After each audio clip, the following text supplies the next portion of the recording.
Hey, it's Conrad Thompson, and you're listening to Tony Schiavone in this very special presentation of What Happened When. Tony, how are you, man?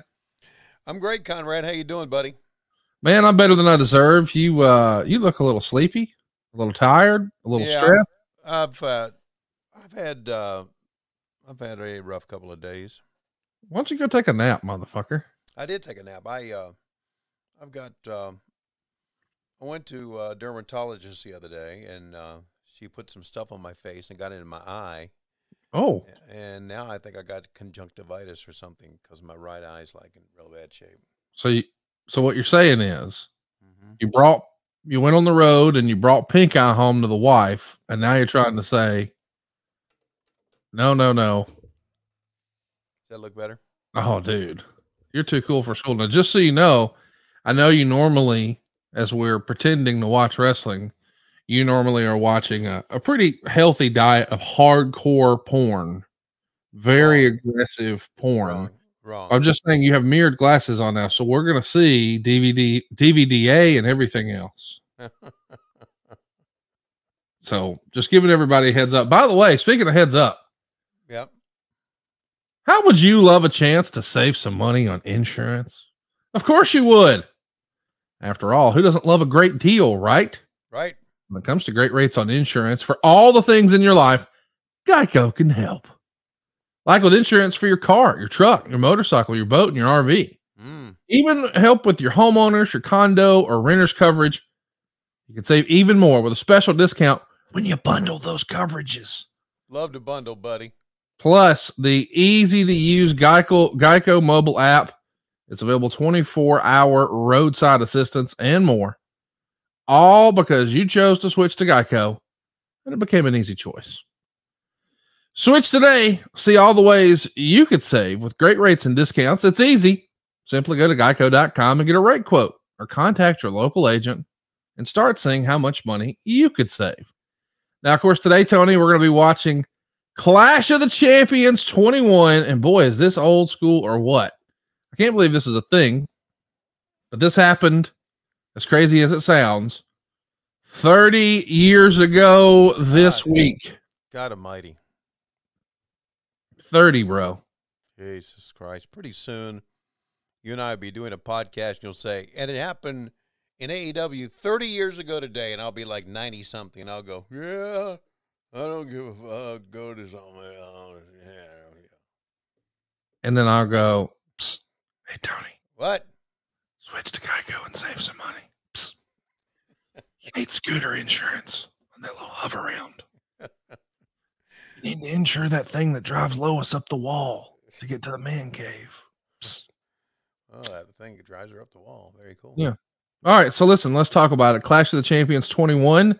It's season 5, episode 4. Of course, as you heard at the top of the program, today's episode is brought to you by Geico. Looking forward to this one. We got an hour and 52 minutes and 39 seconds of watch along coming your way.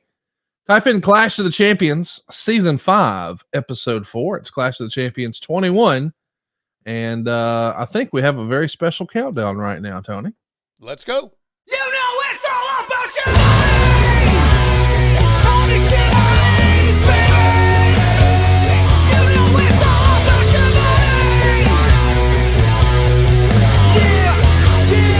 Everyone give it up for Tony, give it up for Tony! Look, let me tell you something, little skinny motherfucker. I will beat your ass, plus I will beat your ass in video games. I know that you're freaking lying. Killing it! How's it gonna feel to go back to Connecticut and tell the fuckers that an old 63-year-old man beat your ass? What you're waiting for! I know you know the score! 3, 2, 1, play! They were friends, but tonight they are bitter enemies in a war for the gold. Ricky the Dragon Steamboat and Shane Douglas challenged Dustin Rhodes and Barry Windham for their Unified World Tag Team Championship. Two of WCW's most powerful personalities collide when ravishing Rick Rude battles Sting in tonight's semifinal bout in the King of Cable tournament. Paulie dangerously says he's a man, but what kind of man hits a girl? Medusa will put Paulie to the test in tonight's Clash of the Sexes.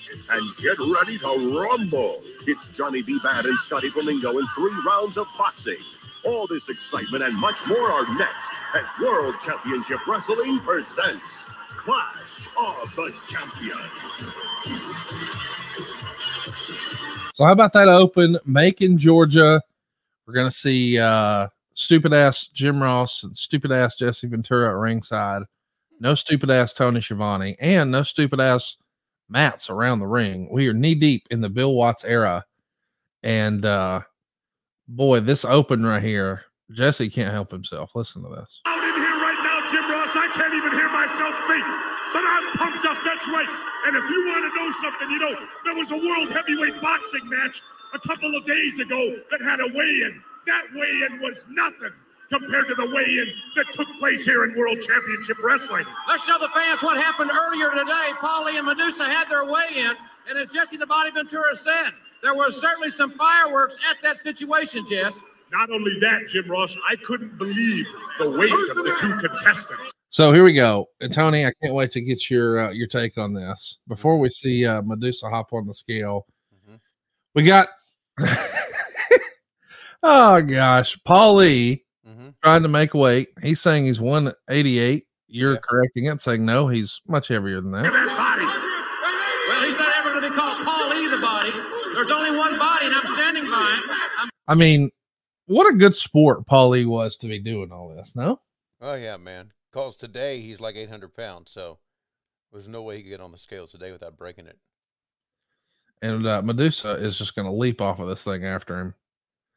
Some old school wrestling right there with Nick Patrick. And there's Grizz. Listen to Jesse here. President of WCW, Cowboy Bill Watts. Let's go back to the locker room. Man, I thought I had something fun right there keyed up. Okay. I guess I keep missing my timing, but he gets lost some point here early on. Speaking of lost, here's Bill Watts. Look at you, man. You look like a TV pitch man right there. I feel like you're about to show me a sham wow. Sham wow. Remember Sham wow? Yeah, I do. Well, Bill Watts always had the talk at the beginning of the show, buddy. Oh man, he's Lord bless him. Listen to the pitch though, his salesmanship. Room area with us is a man you see on WCW Power Hour each and every Saturday, Teddy Long, standing by with a co-host of the main event on Look at this Sundays, goof. Michael PSAs. Take it away, guys.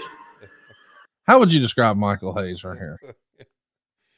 Fuck, I don't know. I guess he's well on his way to what he looks like right now. He looks like a drunk uncle at the Thompson family Thanksgiving. Seriously, this is quite a look that we're sporting here. He looks like the mayor of Craigsville, Virginia, at the parade during the 4th of July. He looks like if Tiger King got stung by a bee. I'm just saying, he does. Teddy Long, man. Teddy He looks he with that purple outfit too. Looks like he could be the Hamburglar. I mean, now that Brian Pillman is at ringside right now with Jesse Ventura, let's go back to Jesse. Brian Pillman, you're injured.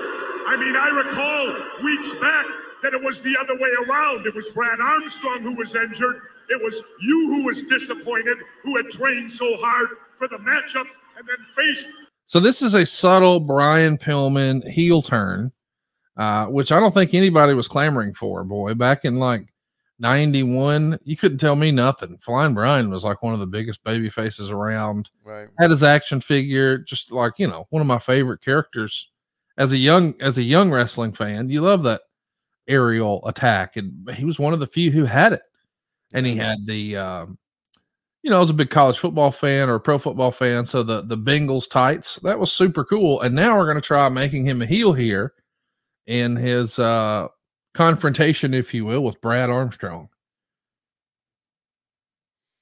What do you think of the decision to try to make him heel rather than baby? I thought that when Bill came in to WCW, he wanted to make a lot of changes, and I got the feeling that he was just making changes for the sake of making changes, because it was Bill Watts, and he wanted to put his fingerprint on us. A lot of people do that, though. Yeah, I know that, and I get that, but so there you see Pillman revealing, hey, he doesn't really need this crutch, and he just took it right upside Brad Armstrong's knee. Yep. And the match hasn't even started. Of course, you know, Brian's trying to act like he couldn't wrestle, but nope, we're going to go right now. Mm-hmm. I kind of like this hardened edge of Brian Pillman. This gives us a preview, if you will, of what we would see 4 or 5 years later. And it's crazy to take a look at what we're looking at right now, especially you see like the hair on Brad Armstrong. And in late 92, he looks like he is right out of summer 88 with that hair. Yeah. Yeah, I know. No, I know that it's the '80s mullet. Yes, the Kentucky waterfall. The Kentucky waterfall. Yeah. Is that what it's really called? Yeah. Wow.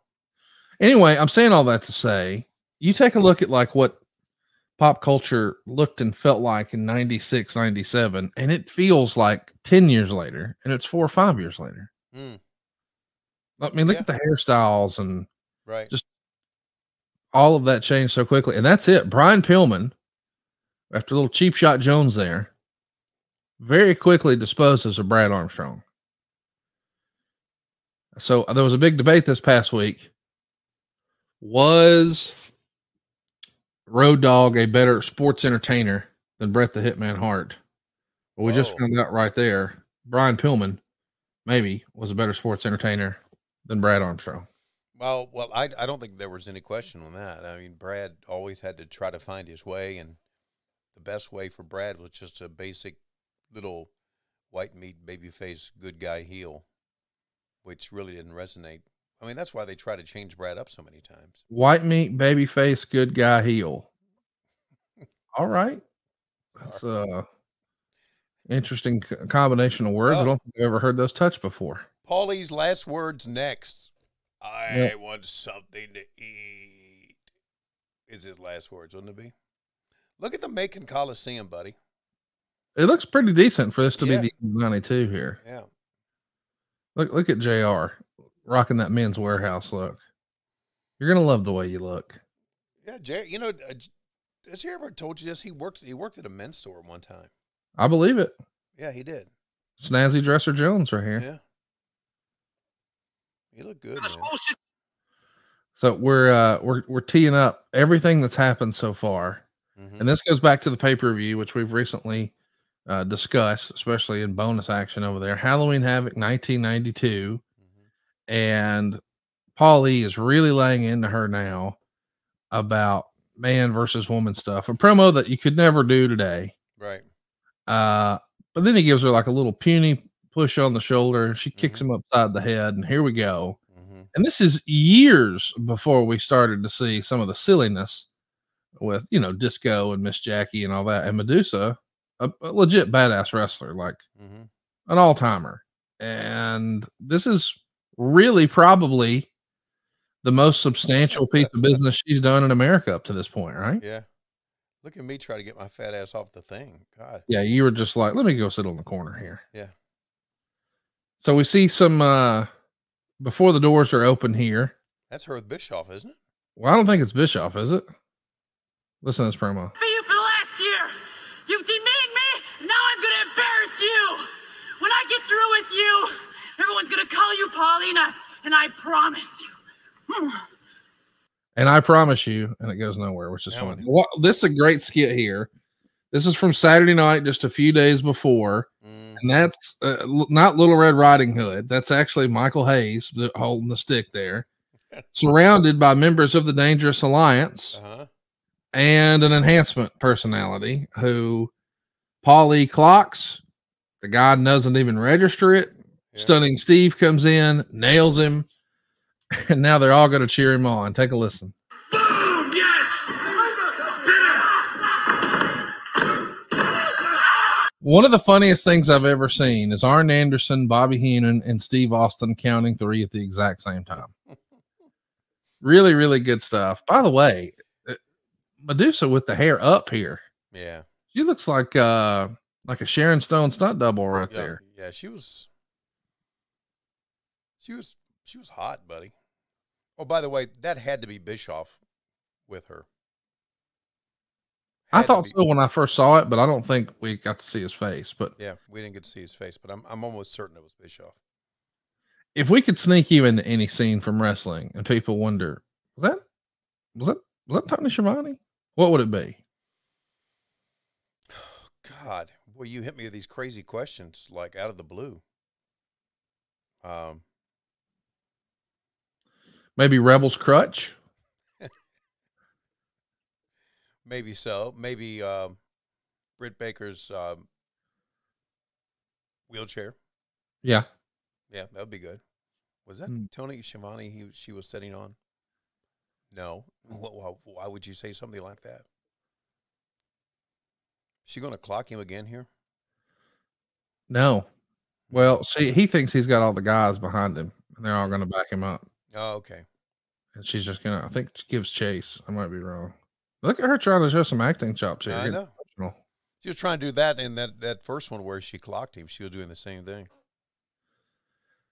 I mean, this is probably the most high-profile thing Medusa's ever done. I mean, here we are almost 12 minutes in, and we've spent more time on the Medusa angle than anything else. It's amazing to me that there's all these. Listen, I don't even know that it's a rumor. There's definitely been reports over the years that Bill Watts and Paul Lee had real problems. I wasn't here. I don't know. But boy, for somebody that he had problems with, he sure is all over the fucking show. I never heard that. And I never felt that, as a matter of fact. This is, of course, obviously at center stage. And your favorite. Yeah, my favorite rat-infested place. I never heard that, but there have been plenty of people through the years who've had problems with Paul Lee, and plenty of people through the years have had problems with Bill Watts, so it doesn't seem to be too hard to Never heard of anybody in my life having a problem with either one of those two. Never heard those at all. Yeah, really. Yeah. Sounds like a lot of fake news out of you, Tony. Yeah, well, there you go. Anytime you're a booker, people are going to have problems with you, right? 12 minutes and 41 seconds, and we're still going.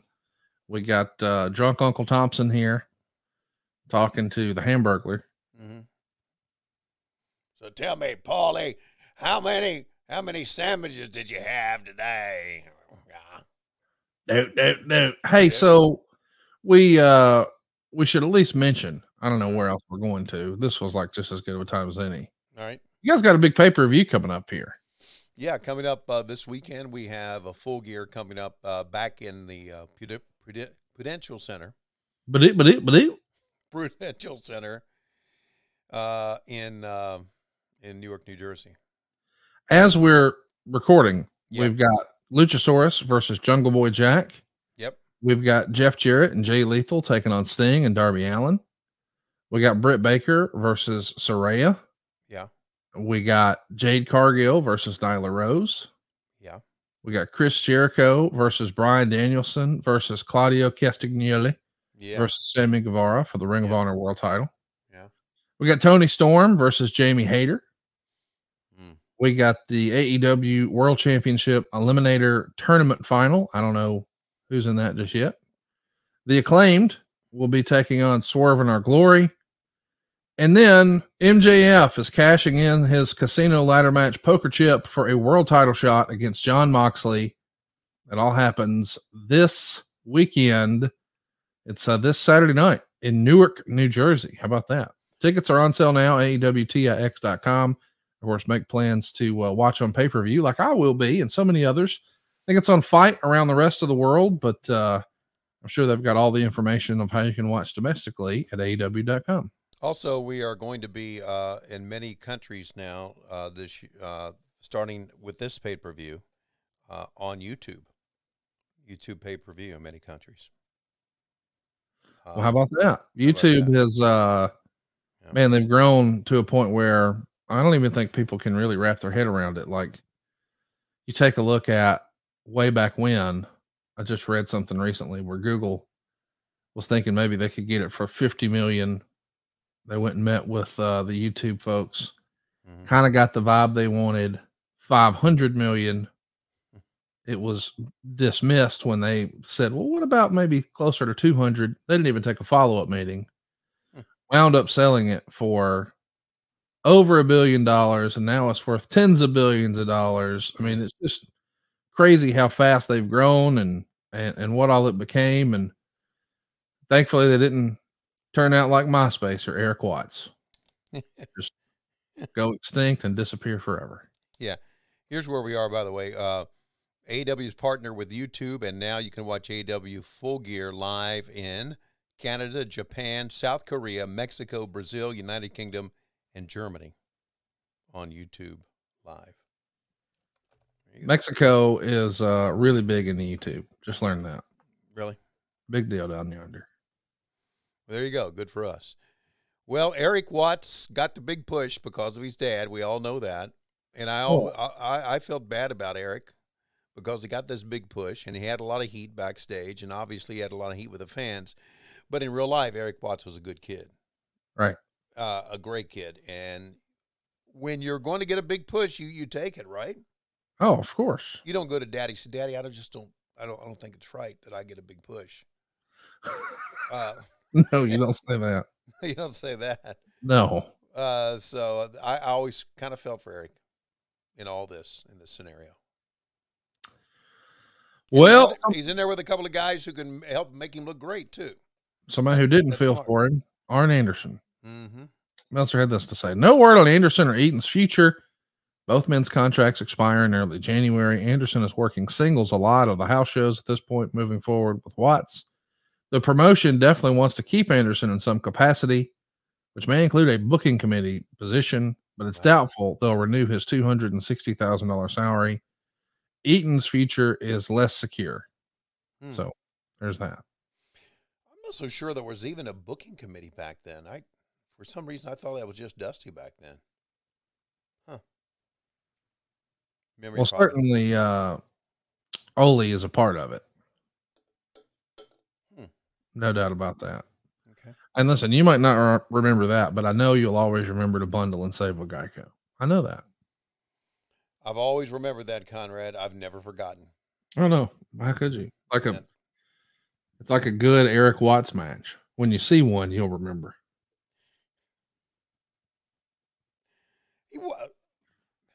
All right. I don't know about Arn Anderson wearing white tights. No, especially. Love me some Arn Anderson, but it does look a little bit like he's up in the middle of the night looking for a snack in his tighty whities. Probably looking for a zero bar. Yeah. I had to guess. Kensuke Sasaki. Probably one of Eddie Kingston's favorite wrestlers. He likes everybody from Japan. Well, he's going to beat one up this weekend, this Friday night on Rampage. Mm-hmm. It's his dream opponent, as far as I know. He's going to be in the ring with him. I'll tell you this, what AEW, there's lots of criticism to go around in modern wrestling, and certainly everybody's got their own hot take on AEW this, AEW that. But let me say this. You know how to super serve the base. You know what I mean? Like, that's a matchup that hardcore wrestling nerds like myself, we never thought we were going to get to see. And now we do, thanks to AEW. So I, for one, really appreciate that. Going back to this, did you really think Eric Watts was a terrible worker? No, I think it's just one of those deals where, you know, and Bret Hart said this in an interview recently. I think it was Tales from the Territories. We're talking about Calgary, and he says, in wrestling, there's nothing worse than being a promoter's son. Yeah.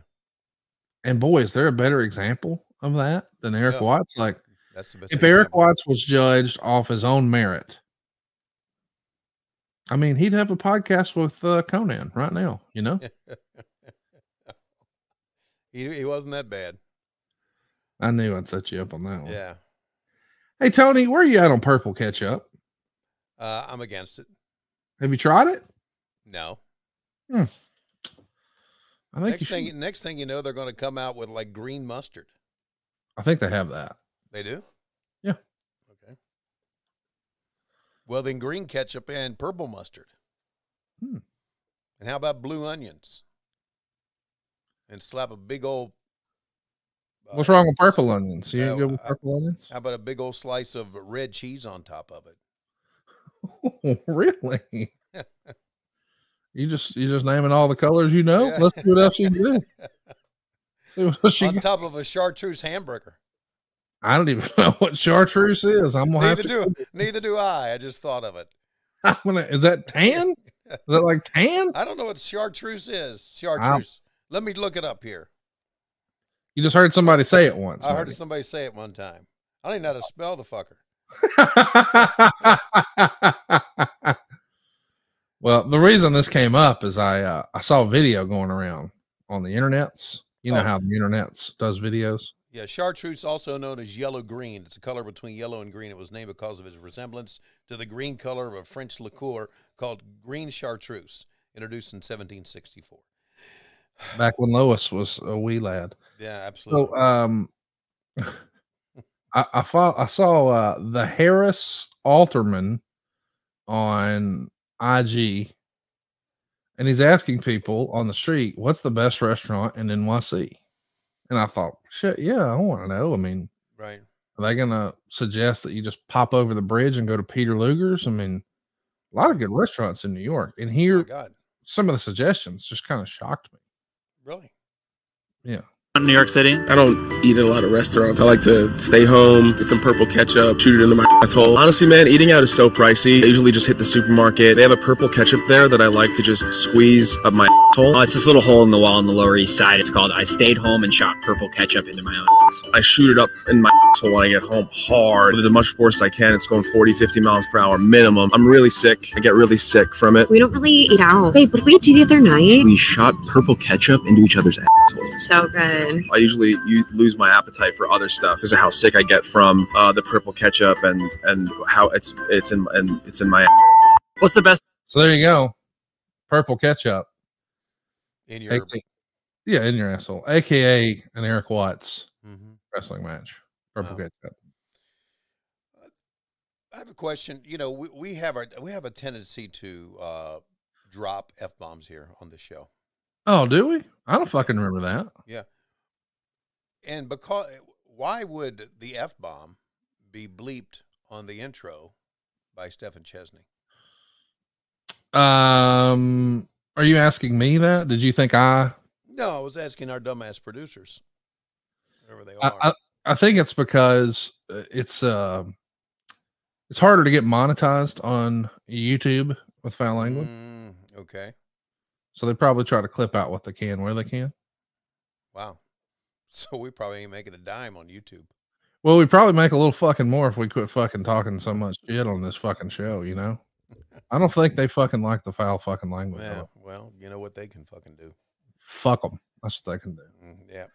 So listen, we just saw a pretty fun looking vignette, backstage skit, if you will, with Teddy Long and Mark Mero, who looks like $1 million here. This is one of the all-time great segments. We got Diamond Dallas Page backstage getting a rub down from Scotty Flamingo with a Don King lookalike in front. This is Big Daddy Cool. Tony, with all this hype and hysteria right now, hey, I know I'm standing in Macon, Georgia, but it feels like Fight Night Vegas to the Ben Man. You know, I just got off the phone, and they're telling me the odds are 75 to 1. 75 to 1, my man eats a canvas. Ludicrous, ain't gonna happen. The boys in Vegas put up too much time and too much money for my boy to lose. They're in here from the Sands. They're in here from the Caesar Palace. They're in here from everywhere. I'm sorry, I'm very excited. The man has got everything going for him. You know, they say Boddick had it. You know, they say Jerry Cooney had it. Nothing. You know, they say Tommy Morrison's got it. Hey, this kid's got it all. He's got the jaw of Schiavone. He's got the heart of LaMotta. Look who's kneeling down next to him. Maybe you've seen this promoter before. He's a personal friend of ours, eh? And you ain't here wishing him well. No, he's talking pay-per-view. Riddick Bowe? Hey, I don't know. Tonight, here in Macon, hey, my man might be outgunned. He might be outboxed. But the Vegas connection, Scotty Flamingo, never outfoxed. We're ready to go with 3 rounds of boxing. Let's go to the ring. It's so cool to see and hear, more importantly, Kevin Nash in 1992, before he finds the Diesel gimmick, before he finds success with Vince McMahon, before he becomes cooler than the other side of the pillow with the NWO. Lame ass, weak ass Vinny Vegas. Just goes to show you, once upon a time, everybody was starting somewhere. Yeah, everybody was, and that was a pretty entertaining segment. I loved it. And I'm hopeful that when he comes out here in just a minute, because we got Mark Mero, aka Johnny B. Bad here. with what can only be described as a robe made an hour ago at Hobby Lobby. And I mean, seriously, this is right out of, I think that's the type of shit that Diamond Dallas Page probably checked the mail in back in the day. Remember how his gimmicks were just way over the top? Yeah. And then he's got this fringe on the end of his little, what do you call this Master Blaster thing? What is it? Yeah. God, he had a name for it. The bad gun or something like that. Anyway, those fringe hanging off of that shaft of that deal looks like something that Dave Silva wore for one of his like portraits in the mall. You know, that every bitch becomes a cowboy. She's got on her denim jacket and she's got on her hat, and they hit you with one of these. Right. Like that's some Olin Mills, Dave Silva action right there. DDP here, not quite yet DDP. He's still trying to figure it out. He's going to be in the wrestling business. We know that, but he's more of a, I don't know, a second, a heater, a manager. He's not really the wrestler we know he's going to go on to become. Now, he started wrestling, but he's just not there yet. So he's doing this more often than not. And this pairing is pretty crazy when you think about it. ECW heavyweight champion, WCW heavyweight champion, WWF heavyweight champion. In just a few years, all three of these guys are going to be world champs in the top three organizations. And nobody looking at this scene would have ever fucking guessed. No. Wow. That's a good call.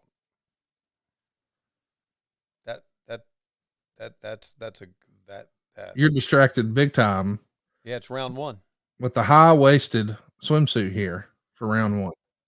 By the way, when you take a look at Mark Mero, when he pulls out of that robe, he looks like a real-life action figure. Looks tremendous, buddy. This is a guy who is a legit Golden Gloves badass and a motivational speaker now. Yeah. And looks like $1 million. And we all know that he's married to Sable, so the boy could sell. And what we came up with him, why don't we just put you with Teddy Long and let you go be a fucking rip-off gimmick of an old singer 30 years prior? I don't get it. Nice little presentation there. I like the little on-screen graphic for the boxing gloves. But we've seen some bad wrestling in WCW, but this is the worst boxing you'll ever see.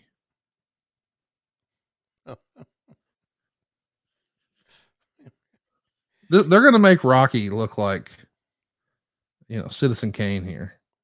Well, Dusty's the one that came up with Johnny B. Bad, that name. Of course, yeah. Yeah, because I was there in Columbus, Georgia when it happened. Pretty hard to pull some of them punches, the way he's throwing them.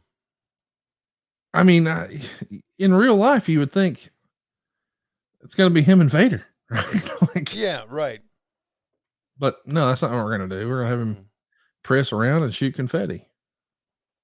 Not that there's anything wrong with that. No, there's nothing wrong because he's I'm just saying, this guy, I just find it interesting. Like, if you ever met Dustin Rhodes back in the day, here's a cowboy who wore cowboy boots and lived on a ranch and chewed dip and, probably chugged light beer like it was going on a style. I don't know. And instead they made him this out of left field character, Goldust. Right. And by the way, he pulled it off fabulously, as did Miro did here with Johnny B. Bad. I just think it's interesting that it's almost sometimes like, instead of saying, what's more of an extension of your current personality? It's like, nope, we want to do this. Can you do that? Right. Yeah. I see what you're saying. Absolutely. Like, Jake the Snake has told the story before when he met with Vince McMahon. Vince laid out this vision. I want you to wear knee-high snakeskin lace-up boots. And I want you to wear bright neon purple, pink, and green tights with a snake. And I want you to carry a snake to the ring. And we're going to call you Jake the Snake. I'm probably butchering the story a little bit, but Jake goes something like, well, no, man, I did the math on that, and I save like eight months of my life by not lacing up my boots. So I'm going to just keep the pull-on boots. And man, I got skinny legs. I don't really want to wear tights. I like my karate pants. fuck, man, I ain't wearing neon. I wear red karate pants. That's what I do. And snakes, man, I'm scared of snakes. So I appreciate all that, but I think I'm just going to keep doing what I'm doing. And allegedly, Vince says something like, well, I want to get a guy to wear neon and lace up snake boots and bring a snake to the ring, and I'm going to pay him about $1 million. And Jake stood up and says, hot damn, when do I start? And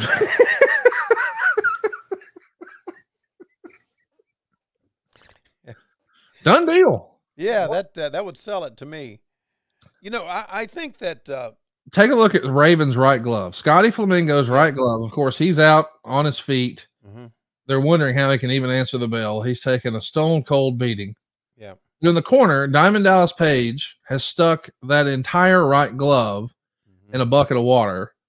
They're saying that he has loaded the glove with water. And take a listen. There he goes. Down goes Miro. Down goes Bad. One big mystery punch from a water-filled glove, which, by the way, I have to admit, I didn't even know was a thing. I don't think it's a thing. I don't think I could go fill a boxing glove up with water and it hurts you anymore. But we're going to find out next week here on the program. I'm going to punch you right upside your fucking head. Why don't you punch Dave Silver right upside his fucking head? Well, you let MJF push you down on TV. Mm-hmm. Why can't I fucking punch you in the head with a water-laden glove? Mm-hmm. Well, it's a little bit different. How? I know how to pull punches. Yeah. Of course you do. So there you have it. Here goes Raven, DDP, and one of the founding members of the NWO, Kevin Nash, retreating to the back, having soundly beaten Johnny B. Bad. Do you know Jake the Snake was Jake the Snake before the WWE? Yeah. Yeah. He didn't carry a snake to the ring, though. No, but they called him Jake the Snake. It rhymes, Tony, you see. Back in the old Jim Crockett promotion days, it was Blackjack Mulligan Jr., Barry Windham, and Jake the Snake. Roberts, they were a tag team. And what do you think of that era of the WWF, though? Because, man, we had the Bulldogs. They brought a dog to the ring. Mm-hmm. We had Ricky the Dragon Steamboat. He brought a fucking lizard. Yeah. We had Coco Beware. He bought Frankie the Bird. Right. And, of course, I mean, look, this is the worst package ever, by the way. We're trying to get over in an effort to sell Starrcade 92. Here's what happened at Starrcade 91 with Battle Bowl. And they explain everything that happened from the prior year, which, as you see, what Magnum just pulled out and handed Missy the sheet of paper, and now Eric read it is, this is a shit idea. We should definitely never do this again. Yeah, here we are. God, it was the worst. You know what's weird too, Tony? I feel like, and maybe I'm overthinking this. I want your take on this. But I feel like the reason WCW never turned a profit is because it was never their money. I feel like when you have to pay your bills off of how profitable something is, like Vince McMahon paid his mortgage payment back when he had a mortgage, right, with proceeds from wrestling, right, and Jim Crockett did as well, and so did Bill Watts, and blah blah blah. But boy, if WCW has a great month or year or week and makes money, or they don't, I make the same either way. Yeah. That's a fundamental. What the fuck? Maybe the worst looking tombstone I've ever seen from Sting. And we're putting this on something trying to sell our. Yes, that was my point. Like that was a botch, and we aired it 11 months later to try to say more of this. Right. Anyway, what do you make of that? It matters more when you're spending your own money. You're gonna be more aggressive, pay more attention. Yeah, well, listen. God, I've talked about it so much here on this podcast. The reason WCW went down, there's a whole host of things, but what is more prominent and everybody sleeps on is the fact that we were owned by a TV station, and it was just a matter of time before the TV station would say, "Yeah, enough money." Right. So, I mean, I guess couldn't you say that? I mean. Obviously, I don't know about the profitability of AEW right now, but it's still the con's money, right? Right. Yeah. And that's why when people compare us to WCW, I think you're fucking out of your fucking mind. Yeah. There's no real comps for any of this. Yeah, right. So trying to sell Starrcade 92. I don't know that fucking show, that commercial did it. That was, you know what though, Tony? I'm at 36:04, 05. When I get to 10, I'm going to take a timeout because by God, if they can take a timeout, so can we. We see a big crowd shot there. And what I'm really excited about is the idea that it's never too early to play holiday music. It's never too early to start thinking about gifts, whether it's for a friend or the friends in your pants. You can make this a season to be jolly with Manscaped. Do your little drummer boy a favor and use the Lawnmower 4.0 to avoid another silent night in the bedroom. And then add in Manscaped's top-of-the-line shower products to have the people thinking, all I want for Christmas is you. Santa cares about his sack, so you should care about yours. Look nice when you get naughty by going to manscaped.com and using the promo code WHW for free shipping and 20% off. And I got to tell you guys, this is a little known story, and Tony, I need you to chime in here. When we first started this podcast, your balls were hairier than ever. And slowly, they were, and gray. And gray, it was disgusting. I mean, let's just call it like this. And now I whacked them right off. Well, here's what happened. Slowly but surely, we started to get you more into wrestling. I'll never forget you watching the Royal Rumble in 2017 and motherfucking me by text message for it. But slowly but surely, you came around, and little by little, you started to shed some of that Starbucks weight, and you started to trim those dick hairs down. And now it's been so effective that Tony has brought home pink eye. Ladies and gentlemen, the Manscaped Platinum Package 4.0 can do it for you too. It's for the man who deserves it all. He's got everything that he needs to help you deck the halls from balls to face. Just in time for mistletoe. This Platinum Package has each of their best products. From the Performance Package, you got the Ultra Premium Body Wash, the Ultra Premium 2-in-1 Shampoo and Conditioner. By the way, Tony's got enough to shampoo a water buffalo, but that's a story for another day. And the Ultra Premium Deodorant. It's the best way to smell fresh, from your Santa hat to your candy cane. How about that? The Lawnmower 4.0 Body Trimmer and Weed Whacker Nose and Ear Hair Trimmer feature the proprietary advanced skin-safe technology. Plus, there's a 4000K LED light on this motherfucker, so you can light the way like Rudolph. And now that you've got your groomed candy cane, it's time to make sure you don't smell like a reindeer. These shower products are legit, man.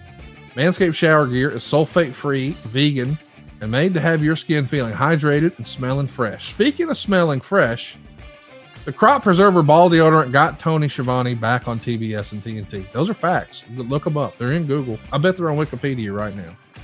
The Crop Reviver Ball Toner, well, that gave Eric Bischoff the confidence to write another book. So what can it do for you? I'll tell you this. Once these products touch your sack, you'll never go back. The Platinum Package 4.0 sitting under the tree is guaranteed to put anyone in the holiday spirit. Oh, and how about this for the perfect stocking stuffer? The brand new Body Buffer, an incredible body scrubber. It's going to make exfoliation easy and a lot cleaner than that old loofah. Let's tell them how to save some money, Mr. Schiavone. Get 20% off and free shipping with the code WHW at manscaped.com. That's 20% off with free shipping at manscaped.com. And use code WHW. Manscaped gets jingle balls ready for the holidays. And Tony, I am at 3610 in 3, 2, 1, play. Big wide shot here. And we have the honor of choosing the first two teams. Open the envelope. And the first man is Cactus Jack. There you got it. The first man is Cactus Jack. Who will Cactus Jack's partner be? Johnny B. Bad. Wow. Cactus Jack and Johnny B. Bad will be the first team at Starrcade. Dangerous Dan Spivey. They will face Dangerous Dan Spivey. And who will Spivey's partner be? Heavy Metal Van Hammer. Wow, there you got it. The first two. Boy, this was just a poorly thought out segment. I mean, I don't even know what we're doing here, dude. Just to see him in the ring like this with the big lottery gimmick and that cheesy ass trophy, and whew. Yeah, and they had a shot of Paul Orndorff, and it looked like Steve Austin and Shanghai Pierce, and but randomly, like, what the fuck are they on camera? yeah, and then now they took them off because we obviously are not going to call these guys' names. Yeah, left hand not knowing what the right hand's doing. Slam Jam #1. Just saw a promo in there for Slam Jam #1. They called it the greatest wrestling album of all time. Of course, you can find a plaque for that album on the wall of Mr. Michael P.S. Hayes' game room right there in Atlanta. How about that? Wow. Is that where it ended up? Yep. I'm pretty sure they only needed to make one. So what do we got here? Who is that guy? Who is that? We didn't even know. And there he is. Kopetsky didn't tell us who he is, so I don't know what to call him.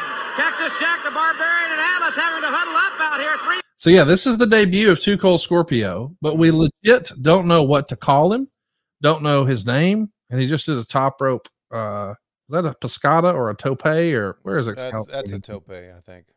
Well, either way, he's doing all of these crazy moves, including a big hot finish, but he's not supposed to be here. But Ron's partner was fired just a few days before. Do you remember this fellow? No, who was fired? I think his name was Robbie Walker. You in the loop on that? No. You don't remember Robbie Walker? No, not at all. Does that surprise you? I don't remember him. Meltzer would say this. Okay. In addition, Charles Skaggs, who worked as Flying Scorpio in Japan, is expected to debut at the Clash of the Champions partner in the Ghetto Street Fight. No. Robbie Walker, Simmons' original partner, was fired earlier in the week. Oh, even though Skaggs has a lot of potential and a finishing move off the top rope that is equal to anything in the business, it appears that his prime qualification for being chosen as a replacement in the Ghetto Street Fight isn't that he has a lot of potential or a hot finishing move. So it sounded like you just had an epiphany. Did you do that into the microphone? Did you epiphany right inside the mic? Yeah. So tell me about it. Hard work, Bobby Walker. No, that ain't him, is it? That's who was fired. But he came back. Is that the same guy? That says Robbie, but I mean, I believe you. Yeah, I think it's hard work, Bobby Walker. Wow. Yeah. Man, that's amazing. Yeah, turns out you're right. Yeah. He debuted in 1992 as Robbie Walker, originally scheduled to team with Ron Simmons, the Clash of the Champions. When I heard the name, I thought, man, that ain't right. Yeah, Robbie Walker. Hard work, Bobby Walker, but he didn't really start using that name until 95. Do you see Cactus Jack still fall down when he missed that moonsault? Cactus Jack knows nothing other than fall down. That's right. Hey, he ain't afraid to sell for you. No, he'll sell for you. Yeah. Jimmy Papa is the guy who helped put together that first WCW album. I think he got that opportunity working with Michael Hayes. The #1 track, Don't Step to Ron. #2, Man Called Sting. #3, Mr. Bang Bang. Wow. #4, Master of the DDT. For me, I tend to think Dustin Rhodes, The Natural, might be one of the more underrated themes. I loved, they call him the Natural. Natural. Natural can be. I think this is sort of what it sounds like. Well, they call him the Natural. Natural as can be. Yeah, they call him the Natural. It just comes naturally. He's the son of a son of a gun. The house to the rodeo bulldog, it's a natural one. And isn't that crazy? Yeah, and I liked the Man Called Sting too. That was a cool one. Yeah, I mean, that's one that I think people could still use today, really. Yeah.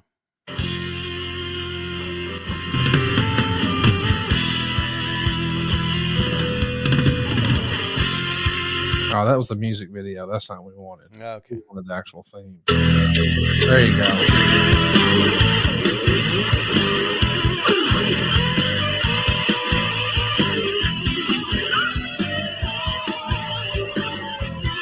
Can we just talk about the fact that we're watching 2 replacements in this match? I think I mean, this is not really a ghetto street fight. I believe it was called a ghetto odds. The idea being it's 3-on-2. So it's Barbarian, who has recently gotten a title shot against Ron Simmons, not in a main event of a pay-per-view, just somewhere in the mid card on a pay-per-view. Right. And he's been getting prepped to get ready by Cactus Jack, who was injured and not supposed to be working, but they asked him to come in, and well, Cactus couldn't say no to Sullivan, so here he came. And the other partner was supposed to be a fella named Butch Reed. Of course, Butch Reed has a long history with Ron Simmons, being with Doom and all that. And then he just says, fuck this, I quit. I'm out of here. So they call Tony Atlas. I know what you're thinking. Why the fuck would they call Tony Atlas? Well, I don't know. That's why I brought it up. How about Tony Atlas tagged in and walked to the center of the ring and waited?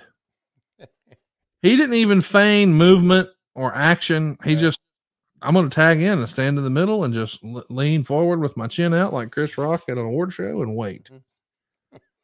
And then on the other side, we got hard work Bobby Walker getting fired. And now we just bring in another random guy who's never been in WCW. Now, I'm glad for that. I don't think anybody would ever confuse. Take a look at the finish here and listen to the reaction.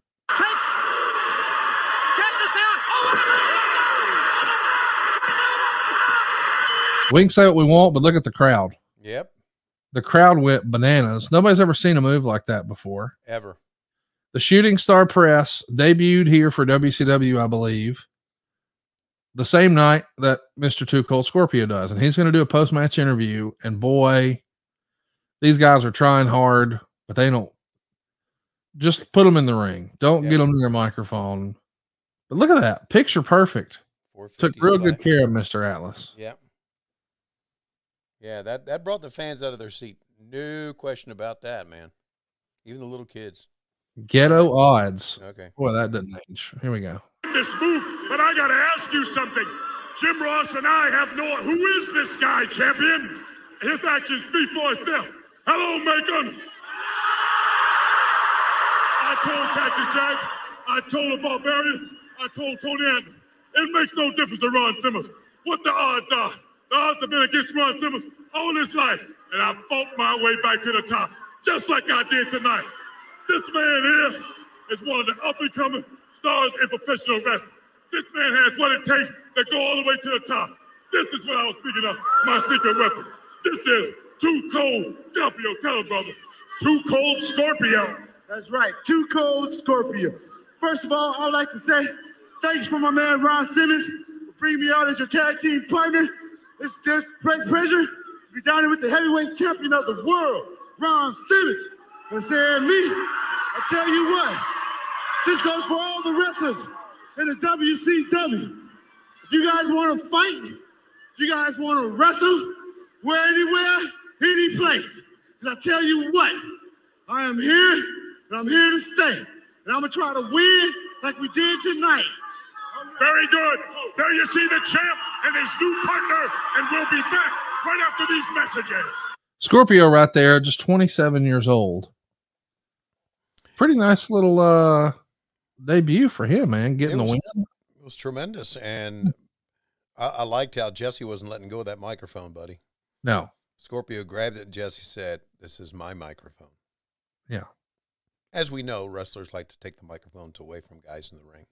This is a segment I have to admit I've never seen before. We're teasing the debut of a new Z-Man and Johnny Gunn, who we know as Sal Sincere tag team.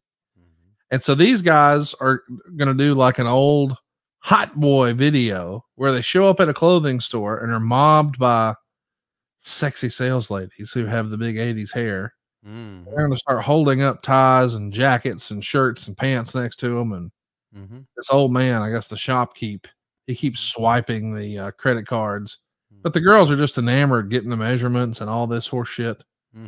All I could think as I watched this was, how much did Tony Schiavone love this? He had to think, boy, this is money. This is money, buddy. Look at Tom Zink. What a handsome man. What's a handsome man and beautiful women and just rubbing up against him. And yeah, this good to stuff. me shows you that this is, maybe I'm wrong. Maybe I'm overthinking it, but this feels like mid 80s cheesy, world-class Memphis, whatever the fuck. It doesn't feel, I don't know. It feels less than to me, but you like this, huh? Well, looking back on it now, I liked it back then. How about this? Oops. The guys are trying to leave the dressing rooms, but the girls keep pulling them back in. No, get back in here. Let's see that ween. Didn't you use that Blue Chew? Let's use see that Manscaped. Let's see that ween.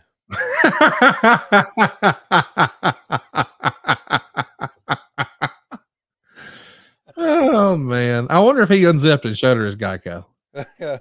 You think he whipped his Geico out on her? They probably did, because it's easy to use, like the Geico mobile app. Oh, you know. I know.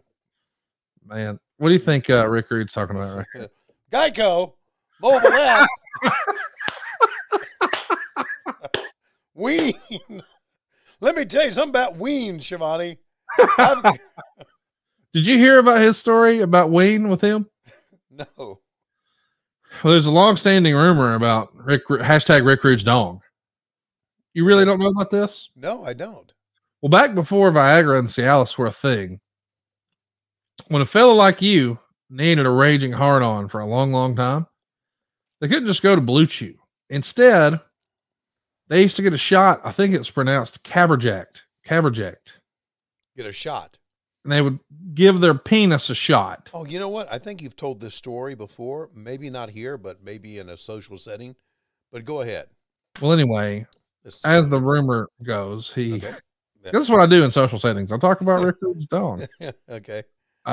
Anyway, point being, there's a rumor that he had a circumstance there. Okay. And he died.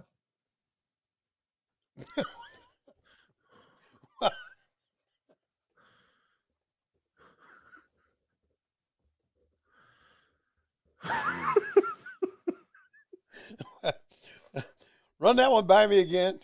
Well, He died. he did.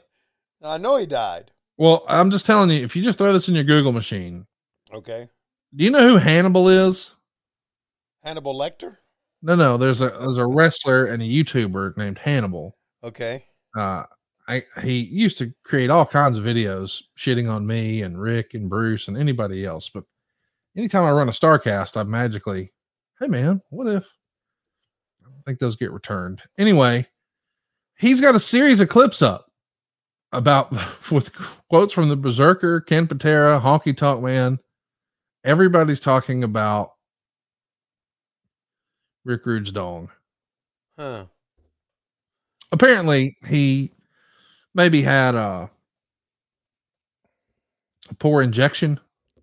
Okay. And it killed Rick Rude? And maybe it led to an amputation.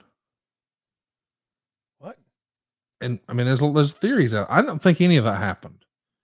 But I think what everybody agrees on is my man, he wanted to stay hard.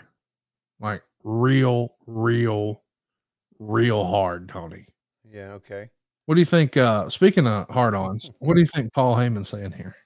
What's going to happen after I finish this match is I'm going to go to the buffet at CC's Pizza, and I'm going to have 12 pies.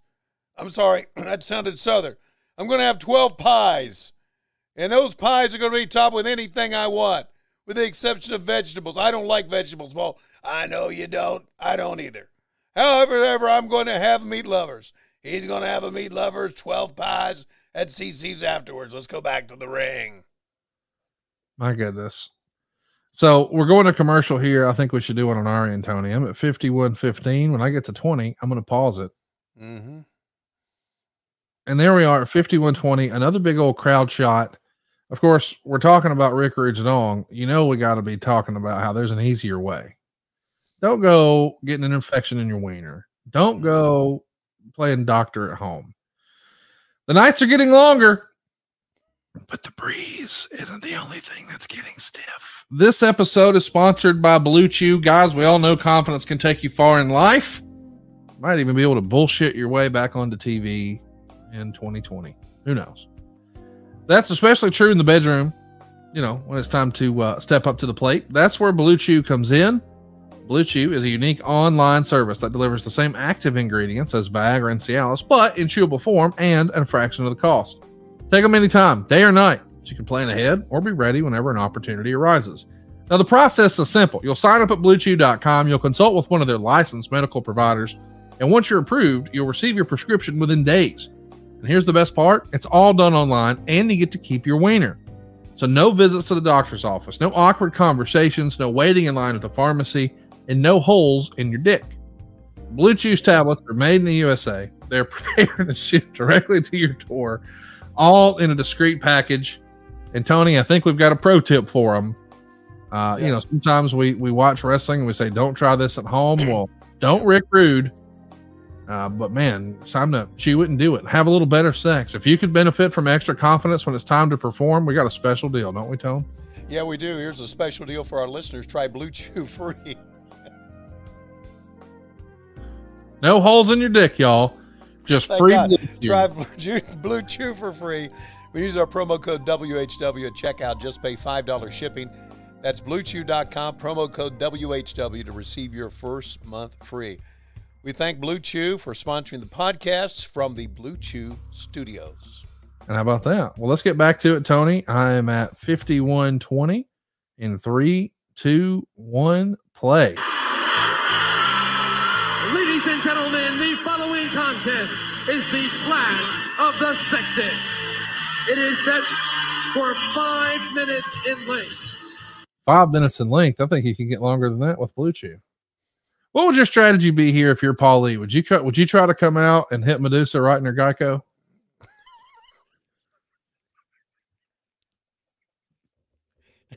I don't think that was the best use of that term, but yes, I would. Okay. What do you mean about the best use of the term? You don't like Geico? I love Geico. You can bundle them together, man.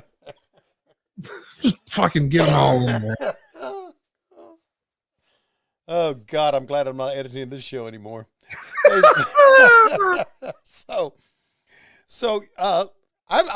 just really intrigued here. Okay. There is a person named Hannibal. No, who claims that Ric Flair, who claims that who the fuck is this? That's definitely not 145 pound, 5'6" Medusa. No, right. Who claims that Rick Rude died. We completely missed that. Well, so did the camera crew. Yeah, that's what I was saying. The camera crew completely missed it. Showing a fucking tail of the fucking tape. Anyway, that claims that Rick Rude died because he got his ween injected, right? Is that what you just said? Well, he doesn't claim it. I don't think he was there. All right.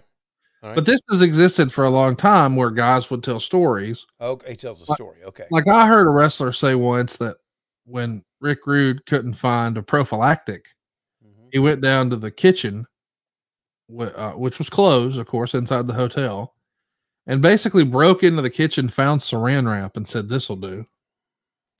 I don't think that works that way. Tony, you ever saran wrap your dick up? No. What? Why? You don't like to party over there, do you? Fuck, man. I mean, I can't even tell you the times I've done it this week, you know? I was on vacation for a few days, went down there, got some saran wrap. I was all set. All right, so now we reveal that this person that he thought he knocked out is not actually Medusa.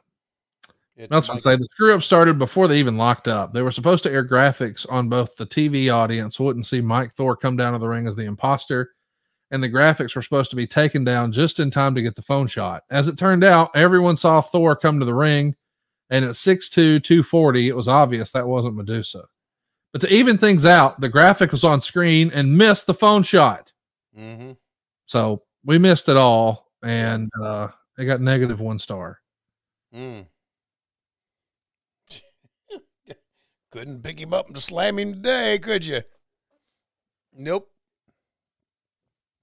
I like that we did a Blue Chew spot around Rick Rude and right before Medusa. Medusa's got those kick pads on that everybody in the Indies started wearing, 20 years later? Yeah. 10 years later. Medusa was so underutilized. And it just, I mean, she was used just as kind of like a gimmick, right? Well, because here's the thing, there's not, and I understand, I really do understand the plight of WCW here. Mm-hmm. And that in this era, women's wrestling there's not a lot of women wrestlers to go pull from. No, there's not. I think we've talked about this before. Medusa was just too early. Yeah, way ahead of her time. Yeah. Way ahead of her time. Yeah. I mean, speaking of ahead of their time, did you see that the NWA title changed hands over the weekend? I did not. So, in the same vein as Luthez and Jack Briscoe and Terry Funk, I see where this is. And Harley Race. Go ahead. And Dusty Rhodes and Ric Flair, your new NWA World's Heavyweight Champion, continuing to be the flag bearer for that promotion. It's not Nick Aldis. No. Not Matt Cardona. Whoa, no. Not even our reigning, defending champion up until recently, Trevor Murdoch. Okay. It's now Fox News' own Tyrus. Wow. Tyrus is the NWA champion. Yep. From being a Snoop Dogg bodyguard to the NWA World's Heavyweight Champion, the boyhood dream has come true. Mm-hmm. Well, good for Tyrus. I met him in an airport one time. Nice guy. Yeah, I told Matt, Matt Schiavone worked for Fox for 14 years. And I asked Matt, I said, did you ever meet Tyrus? He went, no. I said, you've never met Tyrus? He went, no. He said, I just never, I said, he probably would talk to you. Do you see Medusa landing on his head right there for real? Yes. Buddy, that was real. She landed shooting knees on the top of his head. Like, that's illegal in the UFC. And she just did it 3 fucking times for real, thinking, well, he's got that 1/4 inch of foam. Right. So that should be fine. I mean, I think she hit him so hard it fucked up his pituitary gland.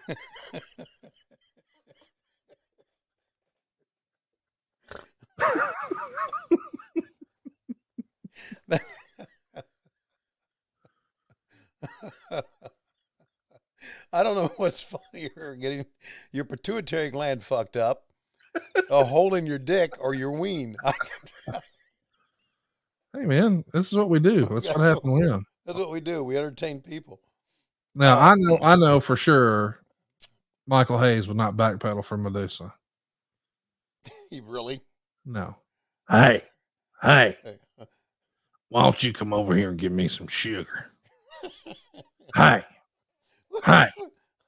What a fucking walking gimmick he is. Names. Can y'all believe they're still paying me for this shit? No, there's no one in America who would believe that, Michael. Not even the people that work with you. Everybody wanted to know what was going to happen when Vince McMahon left WWE. Me most of all. But Lord, when it came out, it was with Stephanie now. Mm-hmm. I said, my ship's come in. Wow. He sold that big dropkick, man. Yeah, he did. So Michael Hayes has fooled Stephanie, huh? Oh, she loves him. Oh, he's fooled her. What does that mean? You don't like Michael? He got you you got him a baseball. I love Michael. I'm giving him shit. Look at this. Take his pants down. Why don't you? Look, another Slam Jam promo. Mm-hmm. I think Steinerized is an underrated track on that one too. Yeah, right. That was a good one. Yeah, you know what? Some good songs out of there. Yeah. Here we go. This is Steinerized. Okay.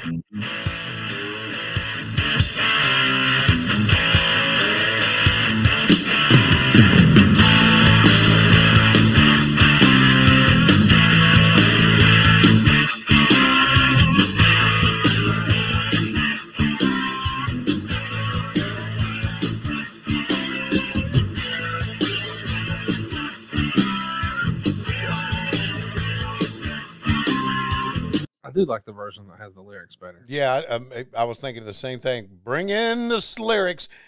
This King of the Cable is what we're seeing a package here for. Go ahead. Right.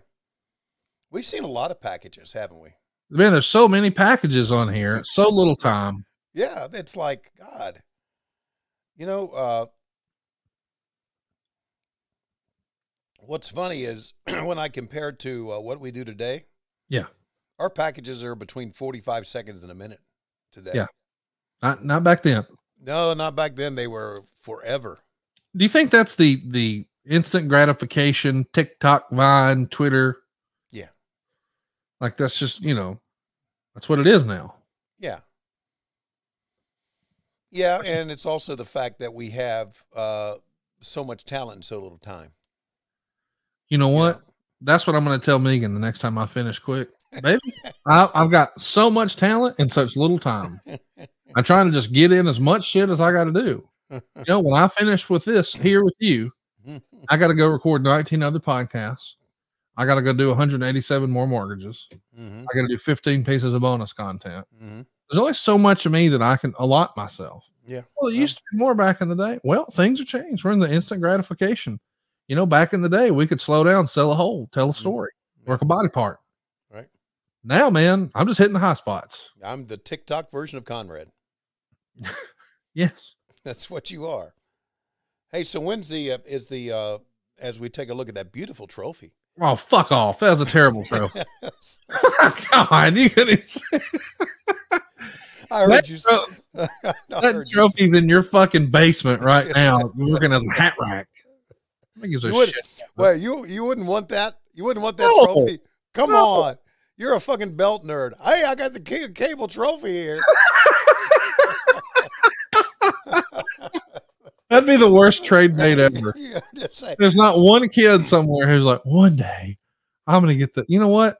We're going to do that for Top Guy Weekend next year, which I got to tell you about off air. Our big low-key, big hug get together. By the way, let's go to this Vader promo. I have the privilege of looking upon the biggest, the baddest, and the most powerful wrestler in the world today. I've held more world titles than any wrestler alive or dead. And if the question is, will I be the next King of Cable champion? Well, the answer is obvious. The only real question is, who do I have to hurt? Who do I have to put in the hospital to become the champion? And let me say this. You heard it here first. No fear and no pain. And that's all you need to know. Fear. The first semifinal. Dude, I know that people like to dunk on Vader, but it is so impossible for me to watch stuff from this era. And even when he fucked it up, he still was such a badass where you're just like, that's cool. Works for me. I was thinking the same thing, man. He was such a fucking badass. He had a presence. It's a shame what happened to him in the WWF because that right there, dude, like it's fucking awesome, man. Wouldn't he have been a killer for Hogan back in the 80s? God damn. What you talking about? Think about the WrestleManias. Oh, I know. Absolutely. Like WrestleMania 7? Mm-hmm. Fuck Sergeant Slaughter. Let's do that. Absolutely. WrestleMania 8? Yeah. Fuck Sid Vicious. Let's do that. Hey, WrestleMania 5 or 6. Fuck the Ultimate Warrior. Let's do that. You watch your goddamn mouth. Oh, gotcha. You were one of the little warriors, weren't you? Oh, dude, that was awesome back in the day. Yeah. But now I'm just saying, like, who's like, man, my favorite era is when Sergeant Slaughter became an Iraqi sympathizer. What? Said nobody ever. Yeah, right. All right, so we're getting an introduction here to a handful of our judges who are going to be here for the King of the Cable match. So we got Larry Zbyszko, Hiro Matsuda. Yep. They're saying that he represents New Japan Pro Wrestling. And listen to the way they introduce the next judge. World Championship Wrestling, Ole Anderson. They called him a referee. Yeah, he was a referee only, but he represents Geico.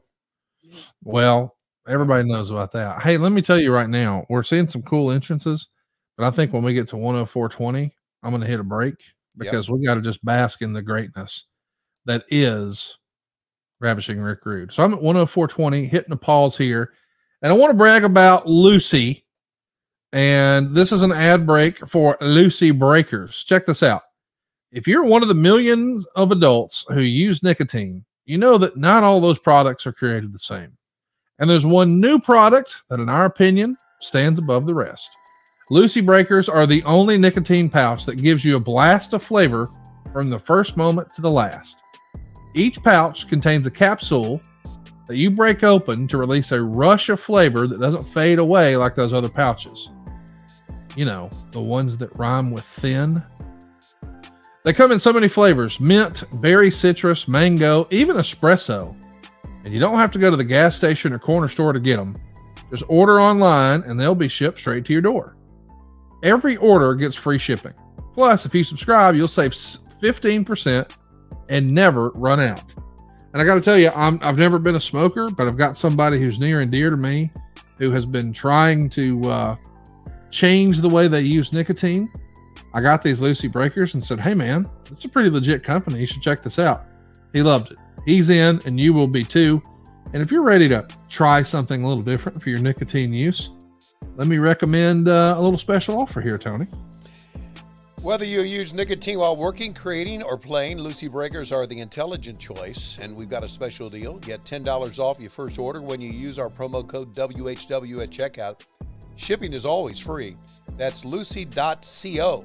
Promo code WHW to receive $10 off and free shipping.